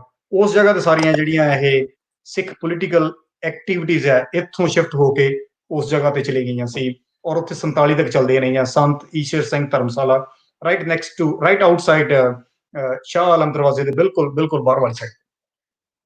ਅੱਛਾ, ਤੇ 47 ਦੇ ਦਾ ਕੋਈ ਪਤਾ ਲੱਗਾ ਹੋਵੇ ਤੁਹਾਡੀ ਰਿਸਰਚ ਤੇ, 47 ਦੇ ਵਿੱਚ ਇੱਥੇ ਕਿਵੇਂ ਸੀ? ਹਾਂਜੀ, 47 ਚ ਇੱਥੇ ਕੁਝ ਕਤਲੋਗਾਰਤ ਹੋਈ ਸੀ ਇਸ ਜਗ੍ਹਾ ਦੇ ਉੱਤੇ ਵੀ। ਕੋਈ ਜ਼ਿਆਦਾ ਮਤਲਬ ਜਿਵੇਂ ਬਾਕੀ ਗੁਰਦੁਆਰਾ ਸਾਹਿਬਾਂ ਚ ਹੋਇਆ, ਬਹੁਤ ਸਾਰੇ ਲੋਕੀ ਇੱਥੇ ਵੀ ਰਿਫਿਊਜੀ ਆਏ ਸੀ। ਸੋ ਇਹ ਵੀ ਮਤਲਬ this was also one of the site ਜਿੱਥੇ ਫਸਾਦ ਹੋਏ ਸੀਗੇ। This was also one of those sites. ਤੁਸੀਂ ਇਹਨੇ ਇੰਟਰਵਿਊਜ਼ ਜਦੋਂ ਕਰਦੇ ਹੋ ਉਹਨਾਂ ਚੋਂ ਕਈ ਬਜ਼ੁਰਗ ਨੇ ਮੈਂ ਸੁਣਿਆ ਕਿ ਉਹ ਇਹਨਾਂ ਗੁਰਦੁਆਰਿਆਂ ਚ ਆ ਕੇ ਲੋਕੀ ਪਹਿਲਾਂ ਇਕੱਠੇ ਹੋ ਜਾਂਦੇ ਸੀਗੇ। ਉਹਨਾਂ ਨੂੰ ਸ਼ੱਕ ਸੀ ਵੀ ਸ਼ਾਇਦ ਇੱਥੇ ਹੀ ਰਹਿਣਾ ਪਵੇ। ਮਤਲਬ ਐਂਡ ਤੱਕ ਲੋਕੀ, ਲਾਸਟ ਮਿੰਟ ਤੱਕ ਮੈਨੂੰ ਇਹ ਲੱਗ ਰਿਹਾ ਕਿ ਜਿਹੜੇ ਇੰਡੀਆ ਪਾਕਿਸਤਾਨ ਤੁਹਾਡੀਆਂ ਇੰਟਰਵਿਊ ਸੁਣ ਕੇ ਲੋਕਾਂ ਨੂੰ ਲਾਸਟ ਮਿੰਟ ਤੱਕ ਸੀ ਵੀ ਸ਼ਾਇਦ ਕੋਈ ਖਬਰ ਆ ਜਾਵੇ ਵੀ ਇਹ ਟੈਂਪਰੇਰੀ ਹੈ। ਇਸ ਕਰਕੇ ਲੋਕਾਂ ਨੇ ਗੁਰਦੁਆਰਿਆਂ ਚ ਉਧਰ ਇੰਡੀਆ ਚ ਮਸੀਤਾਂ ਚ ਲੋਕਾਂ ਨੇ ਸ਼ਰਨ ਲੈ ਲਈ ਸੀ। ਸੋ ਉਹ ਦੇ became the hot spots for the right people ਜਦੋਂ ਰਾਈਟਸ ਹੋਣੇ ਸੀਗੇ। ਸੋ ਆਈ ਥਿੰਕ ਆਪਣੇ ਕੋਲ ਟਾਈਮ ਹੈਗਾ, ਜੇ ਤੁਸੀਂ ਚਾਹੁੰਦੇ ਹੋ ਤਾਂ ਆਪਾਂ ਅਗਲਾ ਚੈਪਟਰ ਵੀ ਨਾਲ ਹੀ ਇਨਕਲੂਡ ਕਰ ਸਕਦੇ ਹਾਂ। ਜੀ ਬਿਲਕੁਲ, ਅਗਲਾ ਆਪਾਂ ਨਾਲ ਕਰ ਸਕਦੇ ਹਾਂ। ਓਕੇ ਜੀ, ਹੁਣ ਆਪਾਂ ਇਹ ਚੈਪਟਰ ਦੱਸੇਗਾ। ਮੈਨੂੰ ਢਿੱਲੋਂ ਸਾਹਿਬ ਦਾ ਨੰਬਰ ਦੱਸਿਓ ਇੱਕ ਮਿੰਟ, ਕਿਹੜੇ ਦੱਸਗੇ ਆਪਾਂ? ਮੈਂ ਕਿਤਾਬ ਨਾਲ ਖੋਲੂਗਾ।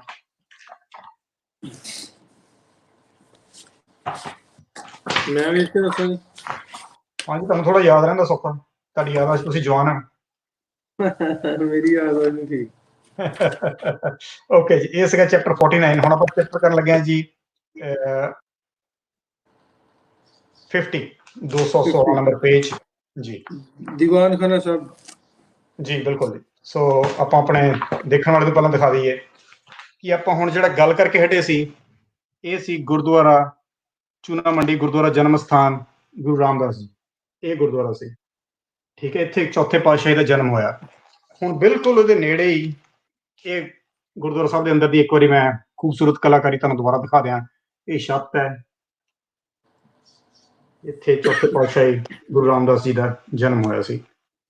ਇਹ ਗੁਰਦੁਆਰਾ ਸਾਹਿਬ ਦੇ ਇਨਸਾਈਡ ਦਾ ਦ੍ਰਿਸ਼ ਹੈ। ਹੁਣ ਜਿਹੜਾ ਬਿਲਕੁਲ ਇਹਦੇ ਨੇੜੇ ਇੱਕ ਹੋਰ ਗੁਰਦੁਆਰਾ ਹੈ, ਬੜਾ ਇਤਿਹਾਸਕ ਗੁਰਦੁਆਰਾ ਜਗ੍ਹਾ ਹੈ ਵੀ, ਗੁਰਦੁਆਰਾ ਦੀਵਾਨ ਖਾਨਾ ਸਾਹਿਬ ਚੂਨਾ ਮੰਡੀ। ਇੱਥੇ ਆਲਮੋਸਟ ਗੁਰਦੁਆਰਾ ਸਾਹਿਬ ਖਤਮ ਹੋ ਚੁੱਕਾ। ਕੁਝ ਕਮਰੇ ਜਿਹੜੇ ਹੈਗੇ ਨੇ, ਗੁਆਂਢੀਆਂ ਵੱਲੋਂ ਇਸ਼ਾਰਾ ਕੀਤਾ ਗਿਆ ਕਿ ਇਹ ਕਮਰੇ ਨੇ ਜਿਹੜੇ ਅਸੀਂ ਸ਼ੋਰਲੀ ਤਾਂ ਨਹੀਂ ਕਹਿ ਸਕਦੇ, ਪਰ ਉਹ ਕੁਝ ਕੰਧਾਂ ਜਿਹੜੀਆਂ ਸੀਗੀਆਂ ਉਹ ਜਿਹੜੀਆਂ ਹੈਗੀਆਂ ਬਚੀਆਂ ਹੋਈਆਂ। ਹੁਣ ਆਪਾਂ ਇਸ ਚੈਪਟਰ ਦੀ ਗੱਲ ਕਰਨ ਲੱਗੇ ਹਾਂ, ਨੈਕਸਟ ਚੈਪਟਰ ਜਿਹੜਾ ਕਿ ਜਿਹਦਾ ਨਾਮ ਹੈ ਗੁਰਦੁਆਰਾ ਦੀਵਾਨ ਖਾਨਾ ਚੂਨਾ ਮੰਡੀ। ਸੋ ਢਿੱਲੋਂ ਸਾਹਿਬ ਮੈਂ ਇਹਨੂੰ ਥੋੜਾ ਜਿਹਾ ਕਵਰ ਕਰਦਾ ਇਸ ਚੈਪਟਰ ਨੂੰ। ਇਹਦਾ ਬਿਲਕੁਲ ਇਹ ਹੈ ਜਿਹੜੀ ਗੁਰਦੁਆਰਾ ਸਾਹਿਬ ਹੈ ਬਿਲਕੁਲ ਨਾਲ ਦੀਵਾਰ ਸਾਂਝੀ ਹੈ ਜੀ, ਬਿਲਕੁਲ ਤਾਂ ਹੀ ਇੱਕ ਬਿਲਕੁਲ ਨਾਲ ਲੱਗਦੀ ਹੈ, ਔਰ ਕਿਸੇ ਜ਼ਮਾਨੇ 'ਚ ਐਕਚੁਅਲੀ ਇੱਕੋ ਹੀ ਕੰਪਲੈਕਸ ਦੇ ਅੰਦਰ ਹੁੰਦੀਆਂ ਸੀਗੀਆਂ ਦੋਵੇਂ ਜਗ੍ਹਾ। ਹੁਣ ਮੈਂ ਜਿਹੜਾ ਇਹ ਗੁਰਦੁਆਰਾ ਦੀਵਾਨ ਖਾਨਾ ਹੈਗਾ, ਇਹਦੀ ਮੈਂ ਹਿਸਟਰੀ ਥੋੜੀ ਜਿਹੀ ਆਪਣੇ ਇੱਕ ਵਾਰ ਦੱਸ ਦਿੰਦਾ। ਗੁਰੂ ਰਾਮਦਾਸ ਜੀ ਪਾਤਸ਼ਾਹ ਦੇ 3 ਬੇਟੇ ਸੀਗੇ, ਪ੍ਰਿਥੀ ਚੰਦ, ਮਹਾਦੇਵ ਤੇ ਗੁਰੂ ਅਰਜਨ ਦੇਵ ਜੀ। ਆਪਾਂ ਪਿਛਲੇ ਚੈਪਟਰ 'ਚ ਵੀ ਇਹਨੂੰ ਕਵਰ ਕਰਦੇ ਹਟੇ ਹਾਂ। ਇੱਕ ਵਾਰੀ ਕਿਹਾ ਜਾਂਦਾ ਕਿ ਚੌਥੇ ਪਾਤਸ਼ਾਹੀ ਗੁਰੂ ਰਾਮਦਾਸ ਜੀ ਨੂੰ ਜਦੋਂ ਉਹ ਅੰਮ੍ਰਿਤਸਰ ਬਿਜ਼ੀ ਸੀਗੇ ਆਪਣੇ ਸ਼ਹਿਰ ਦੇ ਰੀਹੈਬਿਲਿਟੇਸ਼ਨ ਦੇ ਵਿੱਚ ਜਾਂ ਸ਼ਹਿਰ ਦੀ ਕੰਸਟਰਕਸ਼ਨ ਦੇ ਵਿੱਚ, ਪਹਿਲੀ ਵਾਰੀ ਸ਼ਹਿਰ ਵਸਾਇਆ ਗਿਆ ਸੀ। ਸੋ ਉਸ ਵੇਲੇ ਉਹਨਾਂ ਨੂੰ ਉਹਨਾਂ ਦੇ ਇੱਕ ਭਤੀਜੇ ਦਾ ਵਿਆਹ ਦਾ ਸੱਦਾ ਆਇਆ, ਭਾਈ ਸਹਾਰੀ ਮਲ ਦੇ ਬੇਟੇ ਦਾ।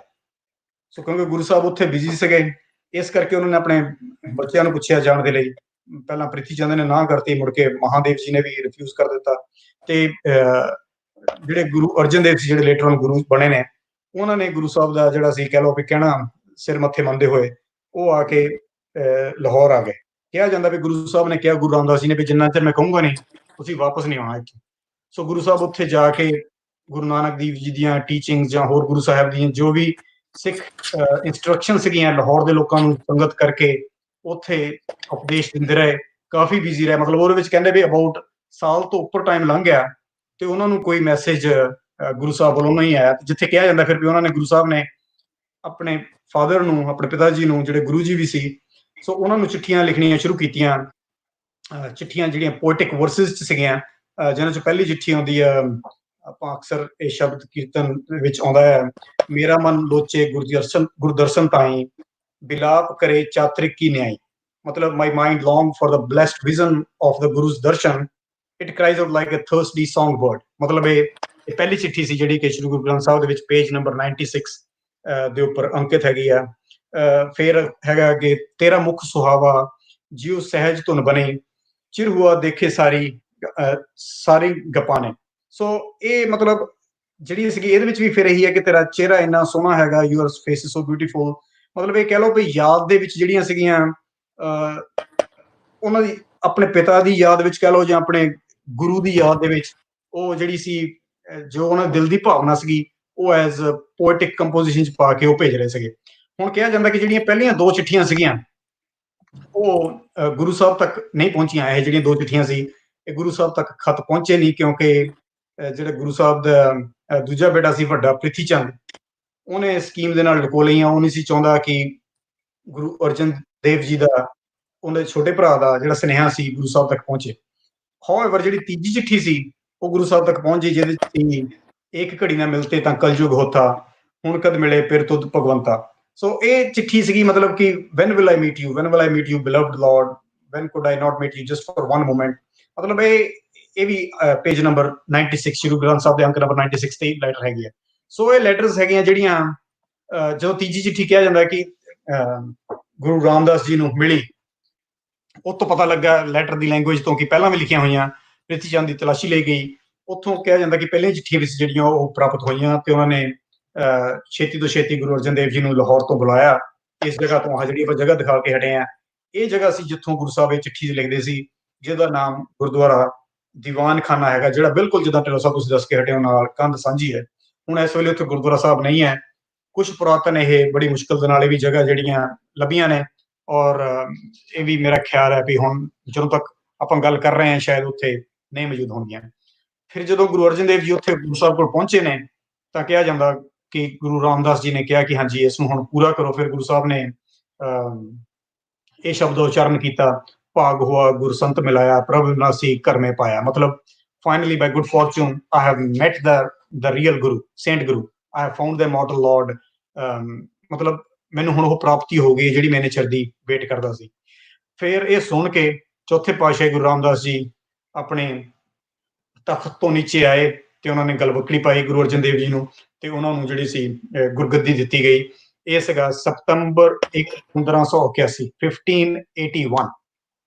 ਸੋ ਢਿੱਲੋਂ ਸਾਹਿਬ, ਇਹ ਇਸ ਚੀਜ਼ ਦਾ ਇਤਿਹਾਸ ਹੈਗਾ ਜਿਹੜਾ ਆਪਾਂ ਗੁਰਦੁਆਰਾ ਸਾਹਿਬ ਦੇ ਨਾਲ ਤੁਹਾਨੂੰ ਮੈਂ ਦਿਖਾ ਕੇ ਹਟਿਆ। ਉਹਦੀ ਇੰਨੀ ਵੱਡੀ ਹਿਸਟਰੀ ਹੈਗੀ ਹੈ, ਪਰ ਕਹਿ ਲਓ ਵੀ 47 ਤੋਂ ਬਾਅਦ ਸਿੱਖ ਇੱਥੇ ਸੀਗੇ ਨਹੀਂ, ਜਾਂ ਜਿਹੜੇ ਗਏ ਵੀ ਉਹਨਾਂ ਕੋਲ ਕਈ ਵਾਰੀ ਇੰਨੀ ਰਿਸਰਚ, ਹਿਸਟੋਰੀਕਲ ਰਿਸਰਚ ਨਹੀਂ ਹੋਈ। ਗੁਰਦੁਆਰਾ ਜਨਮ ਸਥਾਨ ਤਾਂ ਵਧੀਆ ਸਾਂਭ ਹੋ ਗਈ ਬਿਲਡਿੰਗ, ਪਰ ਜਿਹੜਾ ਬਿਲਕੁਲ ਨਾਲ ਗੁਰਦੁਆਰਾ ਸਾਹਿਬ ਸੀ ਇੱਥੇ, ਮੈਂ ਕੋਸ਼ਿਸ਼ ਕਰ ਰਿਹਾ ਕਿ ਕੁਛ ਹਿਸਟਰੀ ਦਾ ਨੇਮ ਬੋਰਡ ਵਗੈਰਾ ਲੱਗ ਜਾਵੇ, ਪਰ ਹਾਲੇ ਫਿਲਹਾਲ ਕੋਈ ਚਾਂਸ ਨਹੀਂ ਲੱਗ ਰਿਹਾ। ਇੱਥੇ ਮੈਂ ਥੋੜਾ ਤੁਹਾਨੂੰ ਇਹ ਵੀ ਦੱਸ ਦੇਵਾਂ ਕਿ ਜਿਵੇਂ ਢਿੱਲੋਂ ਸਾਹਿਬ ਬਾਕੀ ਜਗ੍ਹਾ ਤੇ ਵੀ ਹੁੰਦਾ ਕਿ ਸਿੱਖ ਧਰਮ ਦੇ ਵਿੱਚ ਕੀ ਇਹ ਚੀਜ਼ ਵਾਕਈ ਹੋਈ ਹੋਊਗੀ ਕਿ ਨਹੀਂ ਹੋਊਗੀ, ਰਾਈਟ? ਹਲੋ ਢਿੱਲੋਂ ਸਾਹਿਬ, ਤੁਸੀਂ ਸੁਣ ਵੀ ਰਹੇ ਹੋ ਕਿ ਨਹੀਂ? ਹਾਂਜੀ ਹਾਂਜੀ, ਆਵਾਜ਼ ਆ ਰਹੀ ਮੈਂ ਸੁਣ ਰਿਹਾ ਜੀ। ਜਿਵੇਂ ਪਹਿਲਾਂ ਵੀ ਆਪਾਂ ਦੇਖਦੇ ਨੇ ਵੀ ਕੀ ਵਾਕਈ ਇਹ ਚਿੱਠੀਆਂ ਲਿਖੀਆਂ ਗਈਆਂ ਕਿ ਨਹੀਂ ਲਿਖੀਆਂ ਗਈਆਂ। ਆਪਾਂ ਹੁਣ ਸਾਰੀਆਂ ਚੀਜ਼ਾਂ ਹਰੇਕ ਚੈਪਟਰ 'ਚ ਇਦਾਂ ਹੀ ਕਰਦੇ ਆ ਰਹੇ ਹਾਂ, ਕਿਉਂਕਿ ਆਪਣੇ ਆਡੀਅנס ਇੰਟਰਨੈਸ਼ਨਲ ਹਿਸਟੋਰੀਅਨਸ ਵੀ ਹੈਗੇ ਆ। ਸੋ ਉਹਦੇ ਲਈ ਵੀ ਮੈਂ ਫਿਰ ਯੂਜ਼ ਕੀਤਾ ਕਈ ਹੋਰ ਹਿਸਟੋਰੀਅਨਸ ਦਾ, ਕਿ ਉਹਨਾਂ ਦਾ ਇਹਦੇ ਬਾਰੇ ਕੀ ਵਿਚਾਰ ਹੈਗਾ। ਸੋ ਕੁਝ ਹਿਸਟੋਰੀਅਨਸ ਨੇ ਜਿਹਨਾਂ 'ਚੋਂ ਬੜੇ ਸੀਨੀਅਰ ਹਿਸਟੋਰੀਅਨ ਨੇ, ਸ਼੍ਰੀ ਗੁਰੂ ਗ੍ਰੰਥ ਸਾਹਿਬ ਦਰਪਣ ਲਿਖਿਆ ਹੋਇਆ ਪ੍ਰੋਫੈਸਰ ਸਾਹਿਬ ਸਿੰਘ ਜੀ ਨੇ, ਉਹਨਾਂ ਦੀ ਮੈਨੂੰ ਐਂਟਰੀ ਮਿਲੀ ਹੈ, ਉਹਨਾਂ ਦੇ ਰਿਮਾਰਕਸ ਮਿਲੇ ਨੇ ਕਿ ਇਹ ਜਿਹੜੀ ਕਹਾਣੀ ਹੈ ਕਿ ਗੁਰੂ ਸਾਹਿਬ ਨੇ ਗੁਰੂ ਅਰਜਨ ਦੇਵ ਜੀ ਦੀਆਂ ਚਿੱਠੀਆਂ ਇੱਥੋਂ ਲਿਖੀਆਂ, ਵੀ ਇਹ ਲੱਗਦਾ ਨਹੀਂ ਆ ਕਿ ਸਹੀ ਕਹਾਣੀ ਹੈ। ਗੁਰੂ ਸਾਹਿਬ ਨੇ ਲੱਗਦਾ ਵੀ ਇਹ ਜਿਹੜੀ ਇੰਨੀ ਵਧੀਆ ਪੋਇਟਰੀ ਹੈ ਜਾਂ ਜਿਹੜੀ ਇਹ ਬਾਣੀ ਹੈ, ਇਹ ਅਗਲੀ ਵੱਡੀ ਆਪਣੀ ਲਾਈਫ 'ਚ ਲਿਖੀ ਹੈ ਜਦੋਂ ਉਹ ਗੁਰੂ ਸਾਹਿਬ ਬਣ ਚੁੱਕੇ ਸੀਗੇ। ਸੋ ਹੁਣ ਆਪਾਂ ਇਸ ਚੈਪਟਰ ਦੇ ਵਿੱਚ ਉਹ ਵੀ ਲਾਈਨ ਜ਼ਰੂਰ ਨਾਲ ਲਿਖੀ ਹੈ ਵੀ ਅਕੋਰਡਿੰਗ ਟੂ ਸਮ ਆਥਰਸ, ਮਤਲਬ ਥੀਸ ਹਿਮਸ ਵਰ ਲੇਟਰ ਬਾਈ ਗੁਰੂ ਅਰਜਨ ਲੇਟਰ ਡਿਊਰਿੰਗ ਹਿਸ ਲਾਈਫ। ਇਹ ਤਾਂ ਆਪਾਂ ਨੂੰ ਪਤਾ ਹੈ ਕਿ ਗੁਰੂ ਸਾਹਿਬ ਨੇ, ਗੁਰੂ ਅਰਜਨ ਦੇਵ ਜੀ ਪਾਤਸ਼ਾਹ ਨੇ ਇਹ ਲਾਈਨਾਂ ਲਿਖੀਆਂ ਨੇ, ਪਰ ਕੀ ਇਹ ਵਾਕਈ ਇਦਾਂ ਲਿਖੀਆਂ ਗਈਆਂ ਤੇ ਇਦਾਂ ਹੈਗਾ ਆ? ਦੈਟ ਅਗੇਨ ਆਪਾਂ ਜੋ ਕਥਾ 'ਚ ਸੁਣਦੇ ਹਾਂ, ਪਹਿਲਾਂ ਮੈਂ ਸਾਰੀ ਉਹ ਤੁਹਾਨੂੰ ਸੁਣਾਈ ਹੈ, ਮੁੜ ਕੇ ਜਿਹੜੇ ਸਿੱਖ ਸਕਾਲਰਸ ਨੇ ਜਿਨ੍ਹਾਂ ਵਿੱਚੋਂ ਪ੍ਰੋਫੈਸਰ ਸਾਹਿਬ ਸਿੰਘ ਜੀ ਦਾ ਨਾਮ ਕਾਫੀ ਉੱਪਰਲੀ ਲਾਈਨ ਦੇ ਵਿੱਚ ਆਉਂਦਾ ਆ, ਹੀ ਇਜ਼ ਸੇਇੰਗ ਕਿ ਇਹ ਲੱਗਦਾ ਵੀ ਚਿੱਠੀਆਂ ਵਾਲੀ ਜਿਹੜੀ ਗੱਲ ਹੈਗੀ ਆ ਉਹ ਇੰਨੀ ਦਰੁਸਤ ਨਹੀਂ ਹੈਗੀ। ਹੁਣ ਪੰਜਵੇਂ ਪਾਤਸ਼ਾਹੀ ਸ਼੍ਰੀ ਗੁਰੂ ਅਰਜਨ ਦੇਵ ਜੀ ਦੀ ਸ਼ਹੀਦੀ ਹੋ ਜਾਂਦੀ ਹੈ ਇਨ 1606 1606 ਵਿੱਚ।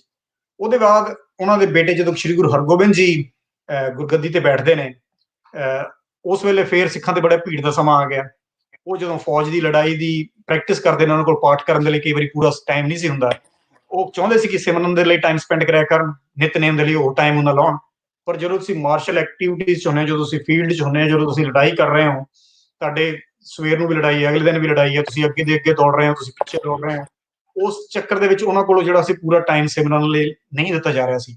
ਸੋ ਇਸ ਕਰਕੇ ਕਿਹਾ ਜਾਂਦਾ ਹੈ ਕਿ ਛੇਵੇਂ ਪਾਤਸ਼ਾਹ ਨੇ ਆਪਣੇ ਸਿੱਖਾਂ ਨੂੰ ਕਿਹਾ ਵੀ ਇਹ ਜੋ ਬਾਣੀ ਆਪਾਂ ਪਹਿਲਾਂ ਗੱਲ ਕਰਕੇ ਹਟੇ ਹਾਂ, ਜਿਹੜੀਆਂ ਇਹ ਚਿੱਠੀਆਂ ਦੇ ਰੂਪ ਵਿੱਚ ਸੀ, ਪਹਿਲਾ, ਦੂਜਾ, ਤੀਜਾ, ਚੌਥਾ, ਇਹਨਾਂ ਨੂੰ ਪੜ੍ਹ ਲਿਆ ਕਰੋ। ਇਹ ਸ਼ਬਦ ਹਜ਼ਾਰੇ ਆ, ਮਤਲਬ ਇਹ ਹਜ਼ਾਰਾਂ ਸਲੋਕਾਂ ਦੇ ਬਰਾਬਰ ਇੱਕੋ ਹੀ ਹੈਗਾ, ਮਤਲਬ ਤਾਂ ਕਿ ਇਹ ਲੱਗੇ ਵੀ ਠੀਕ ਹੈ, ਤੁਸੀਂ ਜਿਹੜਾ ਪੂਰਾ ਜਿਹਾ ਨਿਤਨੇਮ ਨਹੀਂ ਕਰ ਸਕੇ, ਪੂਰਾ ਸਿਮਰਨ ਨਹੀਂ ਕਰ ਸਕੇ, ਤਾਂ ਤੁਸੀਂ ਇਹ ਕੁਛ ਬਾਣੀ ਪੜ੍ਹ ਕੇ ਜਿਹੜਾ ਸੀ ਉਹਦੇ ਬਰਾਬਰ ਹੋ ਗਿਆ, ਕਿਉਂਕਿ ਇਹ ਕੁਛ ਜੋ ਪੰਜਵੇਂ ਪਾਤਸ਼ਾਹ ਦੀ ਲਿਖਤ ਦੀਆਂ ਇਹ ਲਾਈਨਾਂ ਨੇ ਜਿਹੜੀਆਂ ਆਪਾਂ ਪਹਿਲਾਂ ਦੱਸ ਕੇ ਹਟੇ ਹਾਂ, ਇਸ ਗੁਰਦੁਆਰਾ ਸਾਹਿਬ ਦੇ ਨਾਲ ਜੁੜਦੀਆਂ। ਇਸ ਕਰਕੇ ਕਿਹਾ ਜਾਂਦਾ ਕਿ ਇਹਨਾਂ ਨੂੰ ਸ਼ਬਦ ਹਜ਼ਾਰੇ। ਸੋ ਛੇਵੇਂ ਪਾਤਸ਼ਾਹ ਨੇ ਤਾਕੀਦ ਕੀਤੀ ਸੀ ਜੇ ਤੁਹਾਡੇ ਕੋਲ ਪੂਰਾ ਟਾਈਮ ਨਹੀਂ ਹੋਗਾ, ਸੋ ਜਿੱਦਾਂ ਭੈਣ ਜੀ ਰਜਵੰਤ ਕੌਰ ਜੀ ਨੇ ਯਾਦ ਕਰਾਇਆ ਸ਼ਬਦ ਹਜ਼ਾਰੇ ਵਰਡਸ, ਉਹਨਾਂ ਨੂੰ ਯਾਦ ਆਇਆ ਕਿ ਮੈਂ ਇਹਦੀ ਥੋੜੀ ਜਿਹੀ ਨਾਲ ਹਿਸਟਰੀ ਦੇ ਦੇਵਾਂ। ਇਸ ਜਗ੍ਹਾ ਦੀ ਜਿਹੜੀ ਕੰਸਟਰਕਸ਼ਨ ਹੈ ਢਿੱਲੋਂ ਸਾਹਿਬ, ਸਿੱਖ ਰੂਮ ਦੌਰ ਦੇ ਦੌਰਾਨ, ਜਿੱਦਾਂ ਮਹਾਰਾਜਾ ਰਣਜੀਤ ਸਿੰਘ ਨੇ ਉਸ ਪਹਿਲੇ ਗੁਰਦੁਆਰੇ ਦੀ ਕਰਾਈ ਸੀ, ਇਹਦੀ ਵੀ ਉਹਨਾਂ ਨੇ ਕਰਾਈ ਹੈ। ਇੱਥੇ ਮਾਰਬਲ ਦਾ ਪਲੇਟਫਾਰਮ ਰੱਖਿਆ ਗਿਆ, ਤੇ ਇਹਦੇ ਵਿੱਚ ਇੱਕ ਹੋਰ ਖਾਸੀਅਤ ਹੈ ਕਿ ਜਿਹੜੀ ਇਹਦੇ ਨਾਲ ਧਰਮਸ਼ਾਲਾ ਸੀ, ਲੇਟਰ ਔਨ ਬਾਬਾ ਜਸਵੰਤ ਸਿੰਘ ਜੀ ਨੇ ਬਣਾਈ, ਜਿਹਨਾਂ ਨੂੰ ਖੁਦਾ ਸਿੰਘ ਵੀ ਕਿਹਾ ਗਿਆ। ਇਹ ਹੁਣ ਇੱਕ ਹੋਰ ਨੇਮ ਆ ਜਾਂਦਾ ਹੈ ਸਿੱਖ ਹਿਸਟਰੀ ਵਿੱਚ ਢਿੱਲੋਂ ਸਾਹਿਬ, ਜਿਹੜਾ ਜੇ ਤੁਸੀਂ ਯਾਦ ਕਰ ਰਹੇ ਹੋ ਮੇਰੀਆਂ ਗੱਲਾਂ ਬਾਤਾਂ, you have to include it. ਇਹਨਾਂ ਦਾ ਨਾਮ ਸੀਗਾ ਖੁਦਾ ਸਿੰਘ। ਇਹਨਾਂ ਨੂੰ ਖੁਦਾ ਸਿੰਘ ਕਿਉਂ ਕਿਹਾ ਜਾਂਦਾ ਸੀ? ਕਿਉਂਕਿ ਉਹਨਾਂ ਦੇ ਜਿਹੜੇ ਨਾਲ ਦੇ ਸਾਥੀ ਸੀ, ਇਹ ਰੱਬ ਨੂੰ ਏਦਾਂ ਮੰਨਦੇ ਸੀ, ਸਭ ਕੁਝ ਖੁਦਾ ਖੁਦਾ ਇਹਨਾਂ ਨੇ ਕਹੀ ਜਾਣਾ, ਸੋ ਉਹਨਾਂ ਲੋਕੀ ਜਿਹੜੇ ਸੀ ਖੁਦਾ ਸਿੰਘ ਵੀ ਕਹਿਣ ਲੱਗ ਪਏ ਸੀ, ਪਰ ਇਹਨਾਂ ਦਾ ਅਸਲੀ ਨਾਮ ਸੀ ਜਸਵੰਤ ਸਿੰਘ। ਇਹਨਾਂ ਦਾ ਬਰਥ ਹੋਇਆ ਸੀ 1786 ਵਿੱਚ ਪਿੰਡ ਸ਼ਾਮਗੜ੍ਹ ਕਰਨਾਲ ਦੇ ਕੋਲ। ਉਹ ਜਿਹੜੇ ਬਾਬਾ ਵੀਰ ਸਿੰਘ ਔਰੰਗਾਬਾਦ ਵਾਲੇ, ਉਹਨਾਂ ਦੇ ਚੇਲੇ ਸੀਗੇ। ਇਹ ਕਾਫੀ ਉਮਰ ਕਾਬੁਲ ਵੱਲ ਵੀ ਰਹੇ, ਪਰ ਮੁੜ ਕੇ ਇਹਨਾਂ ਨੇ ਆਹ ਜਿਹੜੀ ਧਰਮਸ਼ਾਲਾ ਹੈਗੀ ਆ ਪੰਜਵੇਂ ਪਾਤਸ਼ਾਹੀ ਵਾਲੀ ਦੀਵਾਨਖਾਨਾ, ਇੱਥੇ ਉਹਨਾਂ ਨੇ ਆਪਣੀ ਧਰਮਸ਼ਾਲਾ ਜਿਹੜੀ ਬਣਾ ਲਈ ਸੀ ਜਸਵੰਤ ਸਿੰਘ ਜੀ ਨੇ, ਜਿਨ੍ਹਾਂ ਨੂੰ ਖੁਦਾ ਸਿੰਘ ਵੀ ਨਾਮ ਕਿਹਾ ਜਾਂਦਾ। ਖੁਦਾ ਸਿੰਘ ਜੀ ਇੱਥੇ 15 ਸਾਲ ਦੇ ਕਰੀਬ ਰਹੇ ਆ, ਤੇ ਇਸ ਜਗ੍ਹਾ ਬਾਰੇ ਬਹੁਤ ਸਾਖੀਆਂ ਉਹਨਾਂ ਨਾਲ ਜੁੜੀਆਂ ਹੋਈਆਂ ਨੇ। ਇੱਕ ਵਾਰੀ ਰਾਜਾ ਤੇਜਾ ਸਿੰਘ ਸੀ ਜਿਹੜੇ ਲਾਹੌਰ ਦੇ, ਉਹਨਾਂ ਨੇ ਫਾਈਨੈਂਸ਼ੀਅਲ ਸਪੋਰਟ ਦੀ ਗੱਲ ਕੀਤੀ ਕਿ ਓਕੇ ਇਸ ਜਗ੍ਹਾ ਨੂੰ ਅਸੀਂ ਲੰਗਰ ਦੇ ਲਈ ਪੈਸੇ ਦੇ ਰਹੇ ਹਾਂ, ਪਰ ਖੁਦਾ ਸਿੰਘ ਜੀ ਨੇ ਨਾ ਕਰਤੀ ਵੀ ਨਹੀਂ, ਤੂੰ ਜਦੋਂ ਅੰਗਰੇਜ਼ਾਂ ਨਾਲ ਲੜਾਈ ਹੋਈ ਸੀ ਰਾਜਾ ਤੇਜਾ ਸਿੰਘ ਵੀ ਤੂੰ ਅੰਗਰੇਜ਼ਾਂ ਦਾ ਸਾਥ ਦਿੱਤਾ ਸੀ, ਅਸੀਂ ਤੇਰੇ ਕੋਲੋਂ ਪੈਸੇ ਨਹੀਂ ਲੈਣੇ। ਇਦਾਂ ਇੱਕ ਹੋਰ ਸਾਖੀ ਆਉਂਦੀ ਹੈ, ਸਟੋਰੀ ਆਉਂਦੀ ਹੈ ਜੌਨ ਪੌਲ ਵਾਰਬਰਟਨ ਦੀ। ਢਿੱਲੋਂ ਸਾਹਿਬ ਵਾਰਬਰਟਨ ਹੁਣ ਪਾਕਿਸਤਾਨ 'ਚ ਮੇਰੇ ਖਿਆਲ ਇੱਕ ਸ਼ਹਿਰ ਵੀ ਹੈਗਾ ਨਾ। ਹਾਂਜੀ ਜੀ, ਨਨਕਾਣਾ ਸਾਹਿਬ ਦੇ ਕੋਲ। ਹਾਂਜੀ, ਉਹ ਜਿਹੜਾ ਵਾਰਬਰਟਨ ਸ਼ਹਿਰ ਹੈ, ਜਿਹੜੇ ਪੁਲਿਸ ਆਫਿਸਰ ਦੇ ਨਾਮ ਦੇ ਉੱਪਰ ਸ਼ਹਿਰ ਹੈ, ਉਹਦਾ ਨਾਮ ਹੈਗਾ ਪੂਰਾ ਜੌਨ ਪੌਲ ਵਾਰਬਰਟਨ। ਇੱਕ ਵਾਰੀ ਉਹਨੇ ਆਰਡਰ ਕੀਤਾ ਲਾਹੌਰ ਦੇ ਵਿੱਚ ਸਾਰੀਆਂ ਧਾਰਮਿਕ ਜਗ੍ਹਾ ਜਿਹੜੀਆਂ ਸਾਰੀਆਂ ਚੈੱਕ ਕਰਕੇ ਆਓ ਵੀ ਕਿੱਥੋਂ ਸਭ ਤੋਂ ਵਧੀਆ ਪੌਸ਼ਟਿਕ, ਵਧੀਆ ਸਾਫ ਸੁਥਰਾ ਕਲੀਨ ਫੂਡ ਜਿਹੜਾ ਮਿਲਦਾ ਹੈ। ਤੇ ਕਿਹਾ ਜਾਂਦਾ ਵੀ ਜਿਹੜੇ ਉਹਦੇ ਸੂਹੀਏ ਸੀ ਜਾਂ ਜਿਹੜੇ ਲੋਕੀ ਜਗ੍ਹਾ ਜਗ੍ਹਾ ਤੇ ਜਾ ਕੇ ਪ੍ਰਸ਼ਾਦਾ ਛਕ ਕੇ ਆਏ ਹਰ ਧਾਰਮਿਕ ਸਥਾਨ ਤੇ, ਉਹਨਾਂ ਨੇ ਆ ਕੇ ਰਿਪੋਰਟ ਦਿੱਤੀ ਵੀ ਜਿਹੜੀ ਖੁਦਾ ਸਿੰਘ ਦੀ ਧਰਮਸ਼ਾਲਾ ਹੈ, ਉੱਥੇ ਜਿਹੜਾ ਲੰਗਰ ਹੈਗਾ ਉਹ ਸਭ ਤੋਂ ਵਧੀਆ ਔਰ ਪਿਓਰ ਫੂਡ ਹੈਗਾ। ਹੁਣ ਜਿਹੜਾ ਖੁਦਾ ਸਿੰਘ ਹੈ, ਉਹਦੀ ਡੈਥ ਹੋ ਗਈ ਜਾ ਕੇ 1861 ਦੇ ਵਿੱਚ। ਉਸ ਤੋਂ ਉਹਦੀ ਵਾਈਫ ਜਿਹੜੀ ਚੰਦ ਕੌਰ ਸੀ, ਉਹਨੇ ਸੰਭਾਲਿਆ। ਉਸ ਤੋਂ ਬਾਅਦ ਇੱਥੇ ਹੋਰ ਮਹੰਤ ਆਏ, ਜਾਂ ਭਾਈ ਪ੍ਰੇਮ ਸਿੰਘ, ਪੰਡਤ ਸ਼ੇਰ ਸਿੰਘ, ਸੰਤ ਹੀਰਾ ਸਿੰਘ, ਕਿਰਪਾ ਸਿੰਘ, ਹਰਿਕਿਸ਼ਨ ਸਿੰਘ, ਇਹ ਸਾਰੇ ਸੀ ਜਿਹੜੇ ਮਹੰਤ ਇਸ ਜਗ੍ਹਾ ਨੂੰ ਚਲਾਉਂਦੇ ਰਹੇ। ਸੋ ਇਹ ਬਹੁਤ ਵੱਡੀ ਆਪਣੇ ਆਪ 'ਚ ਇੱਕ ਇੰਸਟੀਚਿਊਟ ਬਣ ਚੁੱਕਿਆ ਸੀ ਗੁਰਦੁਆਰਾ ਦੀਵਾਨਖਾਨਾ ਦੇ ਨਾਲ ਜਿਹੜੀ ਇਹ ਧਰਮਸ਼ਾਲਾ ਸੀ, ਜਿਹੜੇ ਕਿ ਬਿਲਕੁਲ ਹੀ ਨੇੜੇ ਸੀਗੇ ਗੁਰਦੁਆਰਾ ਜਨਮ ਸਥਾਨ ਗੁਰੂ ਰਾਮਦਾਸ ਜੀ ਦੇ ਬਿਲਕੁਲ ਨਾਲ ਲੱਗਦੀ ਸੀ। ਸੋ ਜਿਹੜੀ ਧਰਮਸ਼ਾਲਾ ਸੀ ਇਹ ਡਿਵੈਲਪ ਹੋ ਗਈ later on lot during the months time, ਔਰ ਇਹਨਾਂ ਦੇ ਜਿੱਦਾਂ ਮੈਂ ਨਾਮ ਦੱਸ ਕੇ ਹਟਿਆ, ਇਹਨਾਂ ਦਾ ਕਾਫੀ ਜ਼ਿਆਦਾ ਸਿੱਖੀ ਸੇਵਕੀ ਸੀ ਜਿਹੜੀ ਬਹੁਤ ਜ਼ਿਆਦਾ ਵਧ ਗਈ ਸੀ। ਕਨਈਆ ਲਾਲ ਜਿਹਦੀ ਆਪਾਂ ਬੁੱਕ ਦੀ ਪਹਿਲਾਂ ਗੱਲ ਕਰਕੇ ਹਟੇ ਹਾਂ, ਉਹ ਆਪਣੀ ਜਿਹੜੀ ਬੁੱਕ ਹੈਗੀ ਤਰੀਖੇ ਲਾਹੌਰ 1884 ਦੀ ਮੇਰੇ ਖਿਆਲ 'ਚ ਲਿਖਤਾ ਹੈ। ਉਹ 'ਚ ਦੱਸਦਾ ਕਿ ਭਾਈ ਪ੍ਰੇਮ ਸਿੰਘ ਸੀ ਜਿਹੜੇ ਕਿ ਖੁਦਾ ਸਿੰਘ ਤੋਂ ਬਾਅਦ ਆਏ ਆ, ਬਹੁਤ ਚੰਗੇ ਆ, ਉਹਨਾਂ ਕਰਕੇ ਜਿਹੜੀ ਇਹ ਧਰਮਸ਼ਾਲਾ ਹੈ ਇਹਦੀ ਬਹੁਤ ਚੜ੍ਹਾਈ ਹੈਗੀ ਹੈ। ਪਰ ਜਿਹੜੀ ਤਵਾਰੀਖ ਗੁਰੂ ਖਾਲਸਾ ਹੈ, ਉਹ ਕੀ ਲਿਖਦੀ ਹੈ ਇਹਦੇ ਬਾਰੇ? ਇਹ ਕਿਤਾਬ ਤਵਾਰੀਖ ਗੁਰੂ ਖਾਲਸਾ ਢਿੱਲੋਂ ਸਾਹਿਬ ਕਿਤਾਬ ਹੈਗੀ ਆ 1891 ਦੀ। ਉਹ ਲਿਖਦੀ ਹੈ ਵੀ ਜਿਹੜਾ ਦੀਵਾਨਖਾਨਾ ਪਹਿਲਾਂ ਬਹੁਤ ਵਧੀਆ ਸੀ, ਇੱਥੇ ਬਹੁਤ ਵਧੀਆ ਸਰਗਰਮੀਆਂ ਹੁੰਦੀਆਂ ਸੀ, ਗੁਰਮੁਖ ਦਾ ਪ੍ਰਚਾਰ ਹੁੰਦਾ ਸੀ, ਪਰ ਹੁਣ ਜਿਹੜੇ ਗ੍ਰਿਸ਼ਤੀ ਵਾਲੇ ਕਲਾਲ ਪੁਜਾਰੀ ਆ ਗਏ ਆ, ਉਹਨਾਂ ਕਰਕੇ ਹੁਣ ਇਹਦੀ ਕੰਡੀਸ਼ਨ ਬਾਹਲੀ ਵਧੀਆ ਨਹੀਂ ਹੈਗੀ। ਵੀ ਜਿੱਦਾਂ ਹੋਰ ਜਗ੍ਹਾ ਤੇ ਵੀ ਬਾਹਲਾ ਵਧੀਆ ਰੱਖ ਰਖਾਵ ਨਹੀਂ ਹੁੰਦਾ, ਇਸ ਜਗ੍ਹਾ ਤੇ ਵੀ ਜਿਹੜੇ ਮਹੰਤ ਹੈਗੇ ਆ ਉਹ ਕੋਈ ਬਹੁਤਾ ਵਧੀਆ ਟ੍ਰੀਟ ਨਹੀਂ ਕਰਦੇ ਆਏ ਗਏ ਨੂੰ, ਕਹਿ ਲਓ ਕੋਈ ਚਟਾਈ ਵਗੈਰਾ ਵੀ ਵਿਛਾ ਕੇ ਨਹੀਂ ਦਿੰਦੇ। ਤੇ ਇੱਕ ਲਾਸਟ ਚੀਜ਼ ਹੋਰ ਢਿੱਲੋਂ ਸਾਹਿਬ ਮੈਂ ਦੱਸਦਾ ਵੀ ਇੱਥੇ ਇਸ ਗੁਰਦੁਆਰਾ ਸਾਹਿਬ ਬਾਰੇ ਜਿਹੜੀ ਸੈਯਦ ਲਤੀਫ ਦੀ ਕਿਤਾਬ ਹੈਗੀ ਹੈ ਲਾਹੌਰ ਬਾਰੇ, ਉਹਦੇ ਵਿੱਚ ਵੀ ਬਹੁਤ ਵੱਡਾ ਜ਼ਿਕਰ ਹੈ ਕਿ ਇਹ ਧਰਮਸ਼ਾਲਾ ਬਹੁਤ ਵੱਡੀ ਹੈ ਤੇ ਇਹਦਾ ਗੇਟ ਇੱਧਰ ਨੂੰ ਹੈ ਤੇ ਇੱਥੇ ਲੋਕੀ ਆ ਕੇ ਭਜਨ ਸੁਣਦੇ ਨੇ। ਇੱਕ ਚੀਜ਼ ਹੋਰ ਜਿਹੜੀ ਇਹਦੇ ਨਾਲ ਮਿਲਦੀ ਹੈ, ਇੱਥੋਂ ਇਹ ਜਿਹੜੀ ਜਗ੍ਹਾ ਸੀ ਢਿੱਲੋਂ ਸਾਹਿਬ ਗੁਰਦੁਆਰਾ ਦੀਵਾਨਖਾਨਾ ਲਾਹੌਰ, ਜਿਹਦੇ ਬਾਰੇ ਆਪਾਂ ਗੱਲ ਕਰ ਰਹੇ ਆਪਾਂ ਆਪਣੇ ਦੇਖਣ ਵਾਲਿਆਂ ਨੂੰ ਇੱਕ ਵਾਰੀ ਫੇਰ ਐਕਚੁਅਲੀ ਉਹ ਜਗ੍ਹਾ ਦਿਖਾ ਦਈਏ। ਹਾਂਜੀ ਚਲੋ ਤੁਸੀਂ ਮੈਂ ਵਿਖਾ ਦੇਣਾ ਪਿਛਲੀ ਜਿਹੜੀ ਇੱਕ ਫੋਟੋ ਮੈਂ ਵਿਖਾ ਦੇਣਾ, ਤੁਸੀਂ ਦਿਖਾ ਦਿਓ। ਇੱਕ ਆਹ ਕੰਧ ਬਚੀ ਹੈ ਤੇ ਇੱਕ ਜਿਹੜੀ ਢਿੱਲੋਂ ਸਾਹਿਬ ਦਿਖਾ ਰਹੇ ਨੇ। ਸੋ ਇਹ ਜਗ੍ਹਾ ਹੈ ਗੁਰਦੁਆਰਾ ਦੀਵਾਨਖਾਨਾ ਸਾਹਿਬ, ਚੂਨਾ ਮੰਡੀ ਲਾਹੌਰ। ਤੁਸੀਂ ਨੋਟ ਕਰੋ ਇਹਦੇ ਉੱਪਰ ਮੈਂ ਲੈਟੀਟਿਊਡ ਨਹੀਂ ਲਿਖਿਆ, ਲੈਟੀਟਿਊਡ ਲੌਂਗੀਟਿਊਡ ਨਹੀਂ ਲਿਖਿਆ। ਕਈ ਚੀਜ਼ਾਂ ਜਾਂ ਉਹਨਾਂ 'ਚ ਕਾਨੂੰਨੀ ਅੜਚਨਾ ਨੇ ਜਾਂ ਉੱਥੇ ਲੋਕੀ ਰਹਿੰਦੇ ਨੇ, ਕੋਈ ਨਾ ਕੋਈ ਮੁਸ਼ਕਲ ਹੁੰਦੀ ਹੈ। ਕੁਛ 4-5 ਇੱਕ ਬਿਲਡਿੰਗ ਨੇ 84 ਦੇ ਵਿੱਚੋਂ ਜਿਹਨਾਂ ਦੇ ਉੱਪਰ ਮੈਂ ਲੈਟੀਟਿਊਡ ਲੌਂਗੀਟਿਊਡ ਨਹੀਂ ਲਿਖਿਆ due to some technical reasons, ਉਹ ਉਹਨਾਂ 'ਚੋਂ ਇੱਕ ਹੈ। ਪਰ ਜਿਵੇਂ ਢਿੱਲੋਂ ਸਾਹਿਬ ਦੱਸ ਕੇ ਹਟੇ ਨੇ, ਉਹਦੀ ਕੰਧ ਬਿਲਕੁਲ ਨਾਲ ਲੱਗਦੀ ਹੈ। ਸੋ ਕੋਈ ਰਿਸਰਚ ਕਰਨਾ ਚਾਹਵੇ ਤੇ ਉਹ ਲੌਂਗੀਟਿਊਡ ਲੈਟੀਟਿਊਡ ਤੇ ਹੁੰਦਾ ਕਿ ਬਿਲਕੁਲ ਕਿਸੇ ਦੇ ਘਰ ਦੇ ਉੱਪਰ ਜਾ ਕੇ ਟੈਂਗ ਉਹ ਫਲੈਗ ਲੱਗ ਜਾਣਾ। ਸੋ ਆਪਾਂ ਨੂੰ ਬੜਾ ਧਿਆਨ ਰੱਖਣਾ ਪੈਂਦਾ ਵੀ ਜੇ ਉੱਥੇ ਕੋਈ ਰਹਿੰਦਾ ਹੈ ਔਰ ਕੋਈ ਕਾਨੂੰਨੀ ਚੱਕਰ ਚੱਲ ਰਿਹਾ ਹੈ, ਆਪਾਂ ਉਹ ਲੈਟੀਟਿਊਡ ਲੌਂਗੀਟਿਊਡ ਉਦੋਂ ਦਈਏ ਜਦੋਂ ਸਾਡੇ ਲਈ ਵੀ ਸੇਫ ਹੋਵੇ। ਸੋ ਇਹ ਜਗ੍ਹਾ ਦੇ ਉੱਤੇ ਇੱਕ ਚੀਜ਼ ਹੋਰ ਢਿੱਲੋਂ ਸਾਹਿਬ ਮੈਂ ਲਾਸਟ ਤੁਹਾਨੂੰ ਜਿਹੜੀ ਇਹਦੀ ਸਾਖੀ ਦੱਸ ਦੇਣਾ ਇਸ ਜਗ੍ਹਾ ਦੀ, ਕਿ ਇੱਥੇ ਗੁਰਦੁਆਰਾ ਦੀਵਾਨਖਾਨਾ ਜਿਹੜਾ ਜਿਹਦੀ ਆਪਾਂ ਤਸਵੀਰ ਹੁਣ ਦਿਖਾ ਕੇ ਹਟੇ ਹਾਂ, ਜਿੱਥੋਂ ਸ਼ਬਦ ਹਜ਼ਾਰੇ ਕਿਹਾ ਜਾਂਦਾ ਕਿ ਗੁਰੂ ਸਾਹਿਬ ਨੇ ਚਿੱਠੀਆਂ ਆਪਣੇ ਪਿਤਾ ਜੀ ਨੂੰ ਲਿਖੀਆਂ, ਇਸ ਜਗ੍ਹਾ ਤੋਂ ਨਨਕਾਣਾ ਸਾਹਿਬ ਤੱਕ ਤੁਰ ਕੇ ਲੋਕਾਂ ਦਾ ਇੱਕ ਗਰੁੱਪ ਜਾਂਦਾ ਸੀ ਜਿਹਨੂੰ ਗੋਬਿੰਦ ਸੰਗਤ ਕਿਹਾ ਜਾਂਦਾ ਸੀ। ਉਹ ਕਦੋਂ ਜਾਂਦਾ ਸੀ? ਕੱਤਕ ਪੁੰਨਿਆ ਵਾਲੇ ਦਿਨ, ਕੱਤਕ ਦੀ ਪੁੰਨਿਆ ਨੂੰ, ਕੱਤਕ ਪੂਰਨਮਾਸ਼ੀ ਨੂੰ ਤੁਰਦੇ ਸੀ। ਤੇ 60 ਮੀਲ ਦਾ ਜਿਹੜਾ ਰਸਤਾ ਸੀ, 5-6 ਦਿਨ ਤੁਰੇ ਜਾਂਦੇ ਸੀ, ਤੁਰ ਕੇ ਜਾਂਦੇ ਸੀ। ਤੇ ਜਿਹੜੇ ਕਿ ਚਰਨ ਸਿੰਘ ਦਾ ਨਾਮ ਆਉਂਦਾ ਲਾਹੌਰ ਵਾਲੇ, ਉਹਨਾਂ ਨੇ ਇੱਕ ਪਿੰਡ ਹੈ ਰਾਣਾ ਭੱਟੀਆਂ। ਢਿੱਲੋਂ ਸਾਹਿਬ ਰਾਣਾ ਭੱਟੀਆਂ ਹੈ ਪਿੰਡ ਕੋਈ? ਨਹੀਂ, ਮੇਰੇ ਲਾਹੌਰ ਦਾ ਸ਼ਾਇਦ ਹੋਣਾ, ਮੈਨੂੰ ਅੱਜ ਮੈਂ ਵੀ ਲੱਭਣ ਦੀ ਕੋਸ਼ਿਸ਼ ਕੀਤੀ, ਮਿਲਿਆ ਨਹੀਂ। ਸੋ ਇਹ ਰਸਤੇ ਵਿੱਚ ਆਉਂਦਾ ਹੈ ਲਾਹੌਰ ਟੂ ਨਨਕਾਣਾ ਸਾਹਿਬ, ਰਾਣਾ ਭੱਟੀ ਪਿੰਡ ਹੈ, ਜਿੱਥੇ ਕਿ ਉਹਨਾਂ ਨੇ ਧਰਮਸ਼ਾਲਾ ਬਣਾਈ ਸੀ ਸਪੈਸ਼ਲ ਇਹ ਗੋਬਿੰਦ ਸੰਗਤ ਲਈ, ਜਿਹੜੇ ਲੋਕੀ ਪੈਦਲ ਚੱਲ ਕੇ ਗੁਰਦੁਆਰਾ ਦੀਵਾਨਖਾਨਾ ਤੋਂ ਨਨਕਾਣਾ ਸਾਹਿਬ ਜਾਂਦੇ ਸੀ, ਉਹਨਾਂ ਦੇ ਰਸਤੇ ਦੇ ਵਿੱਚ ਸਟਾਪ ਦੇ ਲਈ ਚਰਨ ਸਿੰਘ ਆਫ ਲਾਹੌਰ ਨੇ।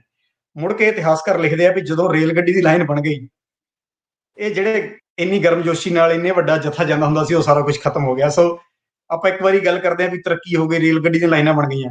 ਪਰ ਮੈਨੂੰ ਇਹ ਵੀ ਬੜਾ ਇੰਟਰਸਟਿੰਗ ਲੱਗਾ, ਕਿਸੇ ਲੇਖਕ ਵੱਲੋਂ ਲਿਖਿਆ ਹੋਇਆ ਪੁਰਾਣੀ ਕਿਤਾਬ 'ਚ ਮੈਨੂੰ ਮਿਲਿਆ ਵੀ ਜਦੋਂ ਰੇਲ ਗੱਡੀ ਜਿੱਦਣ ਦੀ ਆਈ ਆ, ਉਦਣ ਦੇ ਇਹ ਜਥੇ ਵੀ ਖਤਮ ਹੋ ਗਏ, ਕਿਉਂਕਿ ਹੁਣ ਲੋਕੀ ਰੇਲ ਗੱਡੀ ਚੜ੍ਹ ਕੇ ਚਲੇ ਜਾਂਦੇ ਝੱਟ, ਉਹ ਜਿਹੜਾ ਤੁਰ ਕੇ ਜਾਣ ਵਾਲਾ 5-6 ਦਿਨਾਂ ਵਾਲਾ ਕੰਮ ਸੀ ਉਹ ਘਟ ਗਿਆ। ਇਹ ਜਿਵੇਂ ਲੱਗਦਾ ਵੀ ਘਟ ਗਿਆ, ਉਹ ਫਾਸਟ ਹੋ ਗਿਆ ਨਾ। ਹਾਂਜੀ, ਫਾਸਟ ਹੋ ਗਿਆ। ਹੁਣ ਲੋਕੀ ਜਿਹੜੇ ਸੀ ਛੇਤੀ ਪਹੁੰਚ ਜਾਂਦੇ ਸੀ। ਜਦੋਂ ਤੁਰ ਕੇ ਜਾਣਾ, ਰਾਹ 'ਚ ਲੰਗਰ ਛਕਣਾ, ਕਈ ਦਿਨਾਂ ਦਾ ਕਹਿ ਲਓ ਵੀ ਲੋਕਾਂ ਨੂੰ ਆਰ ਵੀ ਮਿਲ ਜਾਂਦਾ ਸੀ। ਜਿਹੜੇ ਪੁਰਾਣੇ ਜ਼ਮਾਨੇ 'ਚ ਲੋਕੀ ਪੈਦਲ ਏਦਾਂ ਯਾਤਰਾ ਤੇ ਜਾਂਦੇ ਸੀਗੇ।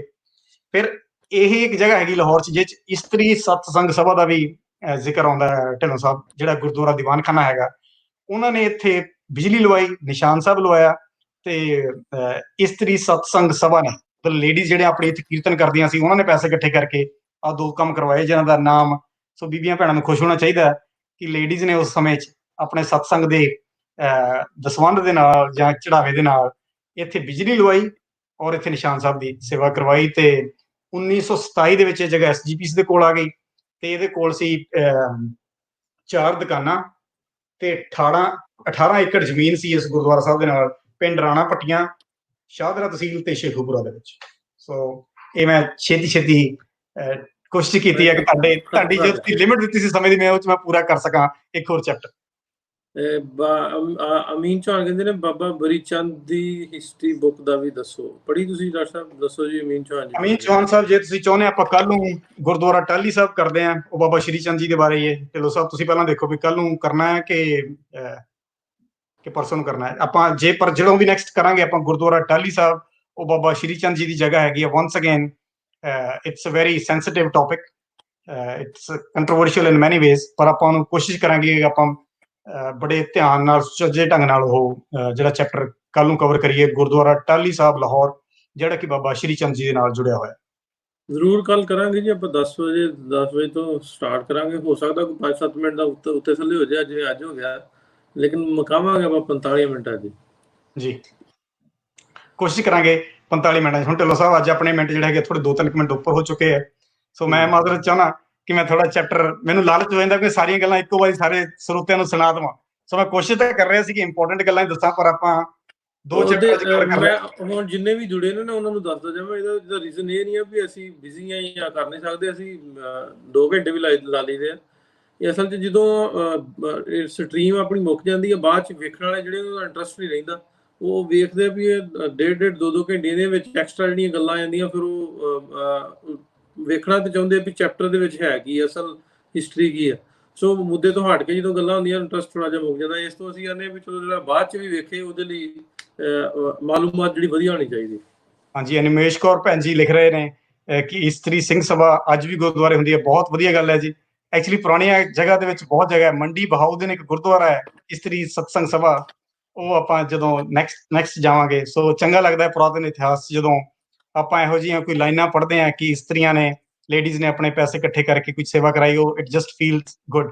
ਮਹੰਤ ਪ੍ਰੀਤਮ ਦਾਸ ਜੀ ਪੁੱਛ ਰਹੇ ਬਾਬਾ ਸ਼੍ਰੀ ਚੰਦ ਜੀ ਦੀ ਹਿਸਟਰੀ। ਹਾਂਜੀ ਬਿਲਕੁਲ ਜੀ, ਬਾਬਾ ਸ਼੍ਰੀ ਚੰਦ ਜੀ ਦੀ ਹਿਸਟਰੀ ਆਪਾਂ ਕੱਲ ਨੂੰ, ਕਿਉਂਕਿ ਆਪਾਂ ਜਿਹੜਾ ਉਹਨਾਂ ਦਾ ਗੁਰਦੁਆਰਾ ਟਾਹਲੀ ਸਾਹਿਬ ਸੀ ਲਾਹੌਰ, ਉਹਦੇ ਉੱਪਰ ਬਹੁਤ ਵੱਡਾ ਚੈਪਟਰ ਹੈ ਆਪਣੀ ਕਿਤਾਬ ਦੇ ਵਿੱਚ, ਉਹਨੂੰ ਆਪਾਂ ਕੱਲ ਨੂੰ ਡਿਸਕਸ ਕਰਾਂਗੇ ਡਿਟੇਲ ਦੇ ਵਿੱਚ। ਤੇ ਸੰਤ ਈਸ਼ਰ ਸਿੰਘ ਜੀ ਬਾਰੇ ਪੁੱਛ ਰਹੇ ਨੇ ਲਵਲੀ ਕੌਰ ਜੀ। ਹਾਂਜੀ, ਸੰਤ ਈਸ਼ਰ ਸਿੰਘ ਜੀ ਦਾ ਨਾਮ ਪਾਕਿਸਤਾਨ ਦੇ ਵਿੱਚ ਬਹੁਤ ਗੁਰਦੁਆਰਿਆਂ ਦੀ ਕੰਸਟਰਕਸ਼ਨ ਦੇ ਵਿੱਚ ਲਿਖਿਆ ਹੋਇਆ ਹੈ। ਖਾਸ ਕਰਕੇ ਜਦੋਂ ਆਪਾਂ ਗੁਜਰਾਂਵਾਲਾ ਦੇ ਕਿਸੇ ਚੈਪਟਰ 'ਚ ਗਏ, ਉੱਥੇ ਸੰਤ ਈਸ਼ਰ ਸਿੰਘ ਹਾਲ ਹੈ, ਉਹਨਾਂ ਬਾਰੇ ਆਪਾਂ ਡਿਟੇਲ ਕਰਾਂਗੇ। ਪਿੱਛੇ ਜੇ ਮੈਨੂੰ ਬੜੂ ਸਾਹਿਬ ਜਾਣ ਦਾ ਵੀ ਮੌਕਾ ਮਿਲਿਆ ਸੀ। ਸੋ ਇਹ ਸਾਰੀ ਹਿਸਟਰੀ ਜਿਹੜੀ ਹੈ ਇੰਡੀਆ ਦੇ ਨਾਲ ਵੀ ਕੀ ਪਾਸੇ ਜੁੜ ਜਾਂਦੀ ਹੈ। We really need to explore it more. ਤੇ ਜੇ ਕੋਈ ਆਪਣੇ ਵਿੱਚੋਂ ਅੱਜ ਕੋਈ ਢਿੱਲੋਂ ਸਾਹਿਬ, ਕੋਈ ਹੁਣ ਕਈ ਦੋਸਤ ਲਿਖ ਰਹੇ ਨੇ ਕਿ ਨੋ ਟਾਈਮ ਲਿਮਿਟ, ਸੋ ਤੁਸੀਂ ਦੇਖੋ ਜੇ ਕੋਈ ਨਾਲ ਅਟੈਂਡ ਕਰਨਾ ਚਾਹੁੰਦਾ ਹੈ, ਕੁਝ ਗੱਲ ਕਰਨਾ ਚਾਹੁੰਦਾ ਤਾਂ ਠੀਕ ਹੈ। ਵੈਸੇ ਆਪਣਾ ਜੇ ਆਪਾਂ ਮਿੱਥਿਆ ਸੀ ਸਮਾਂ, ਉਹ ਤੋਂ ਆਪਾਂ ਉੱਪਰ ਜਾ ਚੁੱਕੇ ਹਾਂ। ਹਾਂਜੀ, ਉੱਪਰ ਤੇ ਜਾ ਹੀ ਚੁੱਕੇ। ਮੈਂ ਲਿੰਕ ਪੇਸਟ ਕਰ ਦੇਣਾ, ਫਿਰ ਵੀ ਅਗਰ ਕੋਈ 1-2 ਮਿੰਟ 'ਚ ਪਾਉਣਾ ਚਾਹੁੰਦਾ ਹੋਵੇ ਤਾਂ ਮੈਂ ਲਿੰਕ ਪੇਸਟ ਕਰ ਰਿਹਾ। ਅਸੀਂ ਲਿੰਕ ਪੇਸਟ ਕਰ ਦਿੰਦੇ ਜੀ। ਸਾਡੇ ਕੋਲ 2-3 ਮਿੰਟ ਹੈਗੇ ਨੇ। ਜੇ ਕੋਈ ਚੌਥੇ ਪਾਤਸ਼ਾਹੀ ਤੇ ਨਾਲ ਜਿਹੜਾ ਗੁਰਦੁਆਰਾ ਸਾਹਿਬ, ਗੁਰਦੁਆਰਾ ਦੀਵਾਨਖਾਨਾ ਹੈ, ਇਹਦੇ ਬਾਰੇ ਕੋਈ ਵਿਚਾਰ ਸਾਂਝੇ ਕਰਨਾ ਚਾਹੁੰਦਾ, ਜਾਂ ਜੇ ਕਿਸੇ ਦੀ ਫੈਮਿਲੀ 47 ਤੋਂ ਪਹਿਲਾਂ ਚੂਨਾ ਮੰਡੀ ਇਲਾਕੇ 'ਚ ਮੂਵ ਹੋਈ ਹੈ ਇੰਡੀਆ 'ਚ, ਇਹਨਾਂ ਦੇ ਬਜ਼ੁਰਗ, ਕਿਉਂਕਿ ਬੜਾ ਕਮਰਸ਼ੀਅਲ ਏਰੀਆ ਸੀ 47 ਤੋਂ ਪਹਿਲਾਂ, ਬਹੁਤ ਦੁਕਾਨਾਂ, ਟਾਈਟ ਦੁਕਾਨਾਂ ਸੀ, ਤਾਂ ਤੁਸੀਂ ਸਾਡੇ ਨਾਲ ਜੁਆਇਨ ਕਰ ਸਕਦੇ ਹੋ। ਤੇ ਜਿਹੜੇ ਆਪਣੇ ਤੁਹਾਡੇ ਕੁਝ ਵਿਚਾਰ ਹੈਗੇ ਆ, ਉਹ ਤੁਸੀਂ ਸ਼ੇਅਰ ਕਰ ਸਕਦੇ ਹੋ। ਨਹੀਂ ਤੇ ਕੱਲ ਨੂੰ ਫੇਰ ਅਸੀਂ ਇਸੇ ਵੇਲੇ ਪਾਕਿਸਤਾਨ ਟਾਈਮ ਸਵੇਰ 10 ਵਜੇ ਗੁਰਦੁਆਰਾ ਟਾਹਲੀ ਸਾਹਿਬ ਲਾਹੌਰ, ਬਾਬਾ ਸ਼੍ਰੀ ਚੰਦ ਜੀ ਦਾ ਜਿਹੜਾ ਗੁਰਦੁਆਰਾ ਸੀ, ਉਹਦੇ ਬਾਰੇ ਤਫਸੀਲ ਨਾਲ ਗੱਲਬਾਤ ਕਰਾਂਗੇ।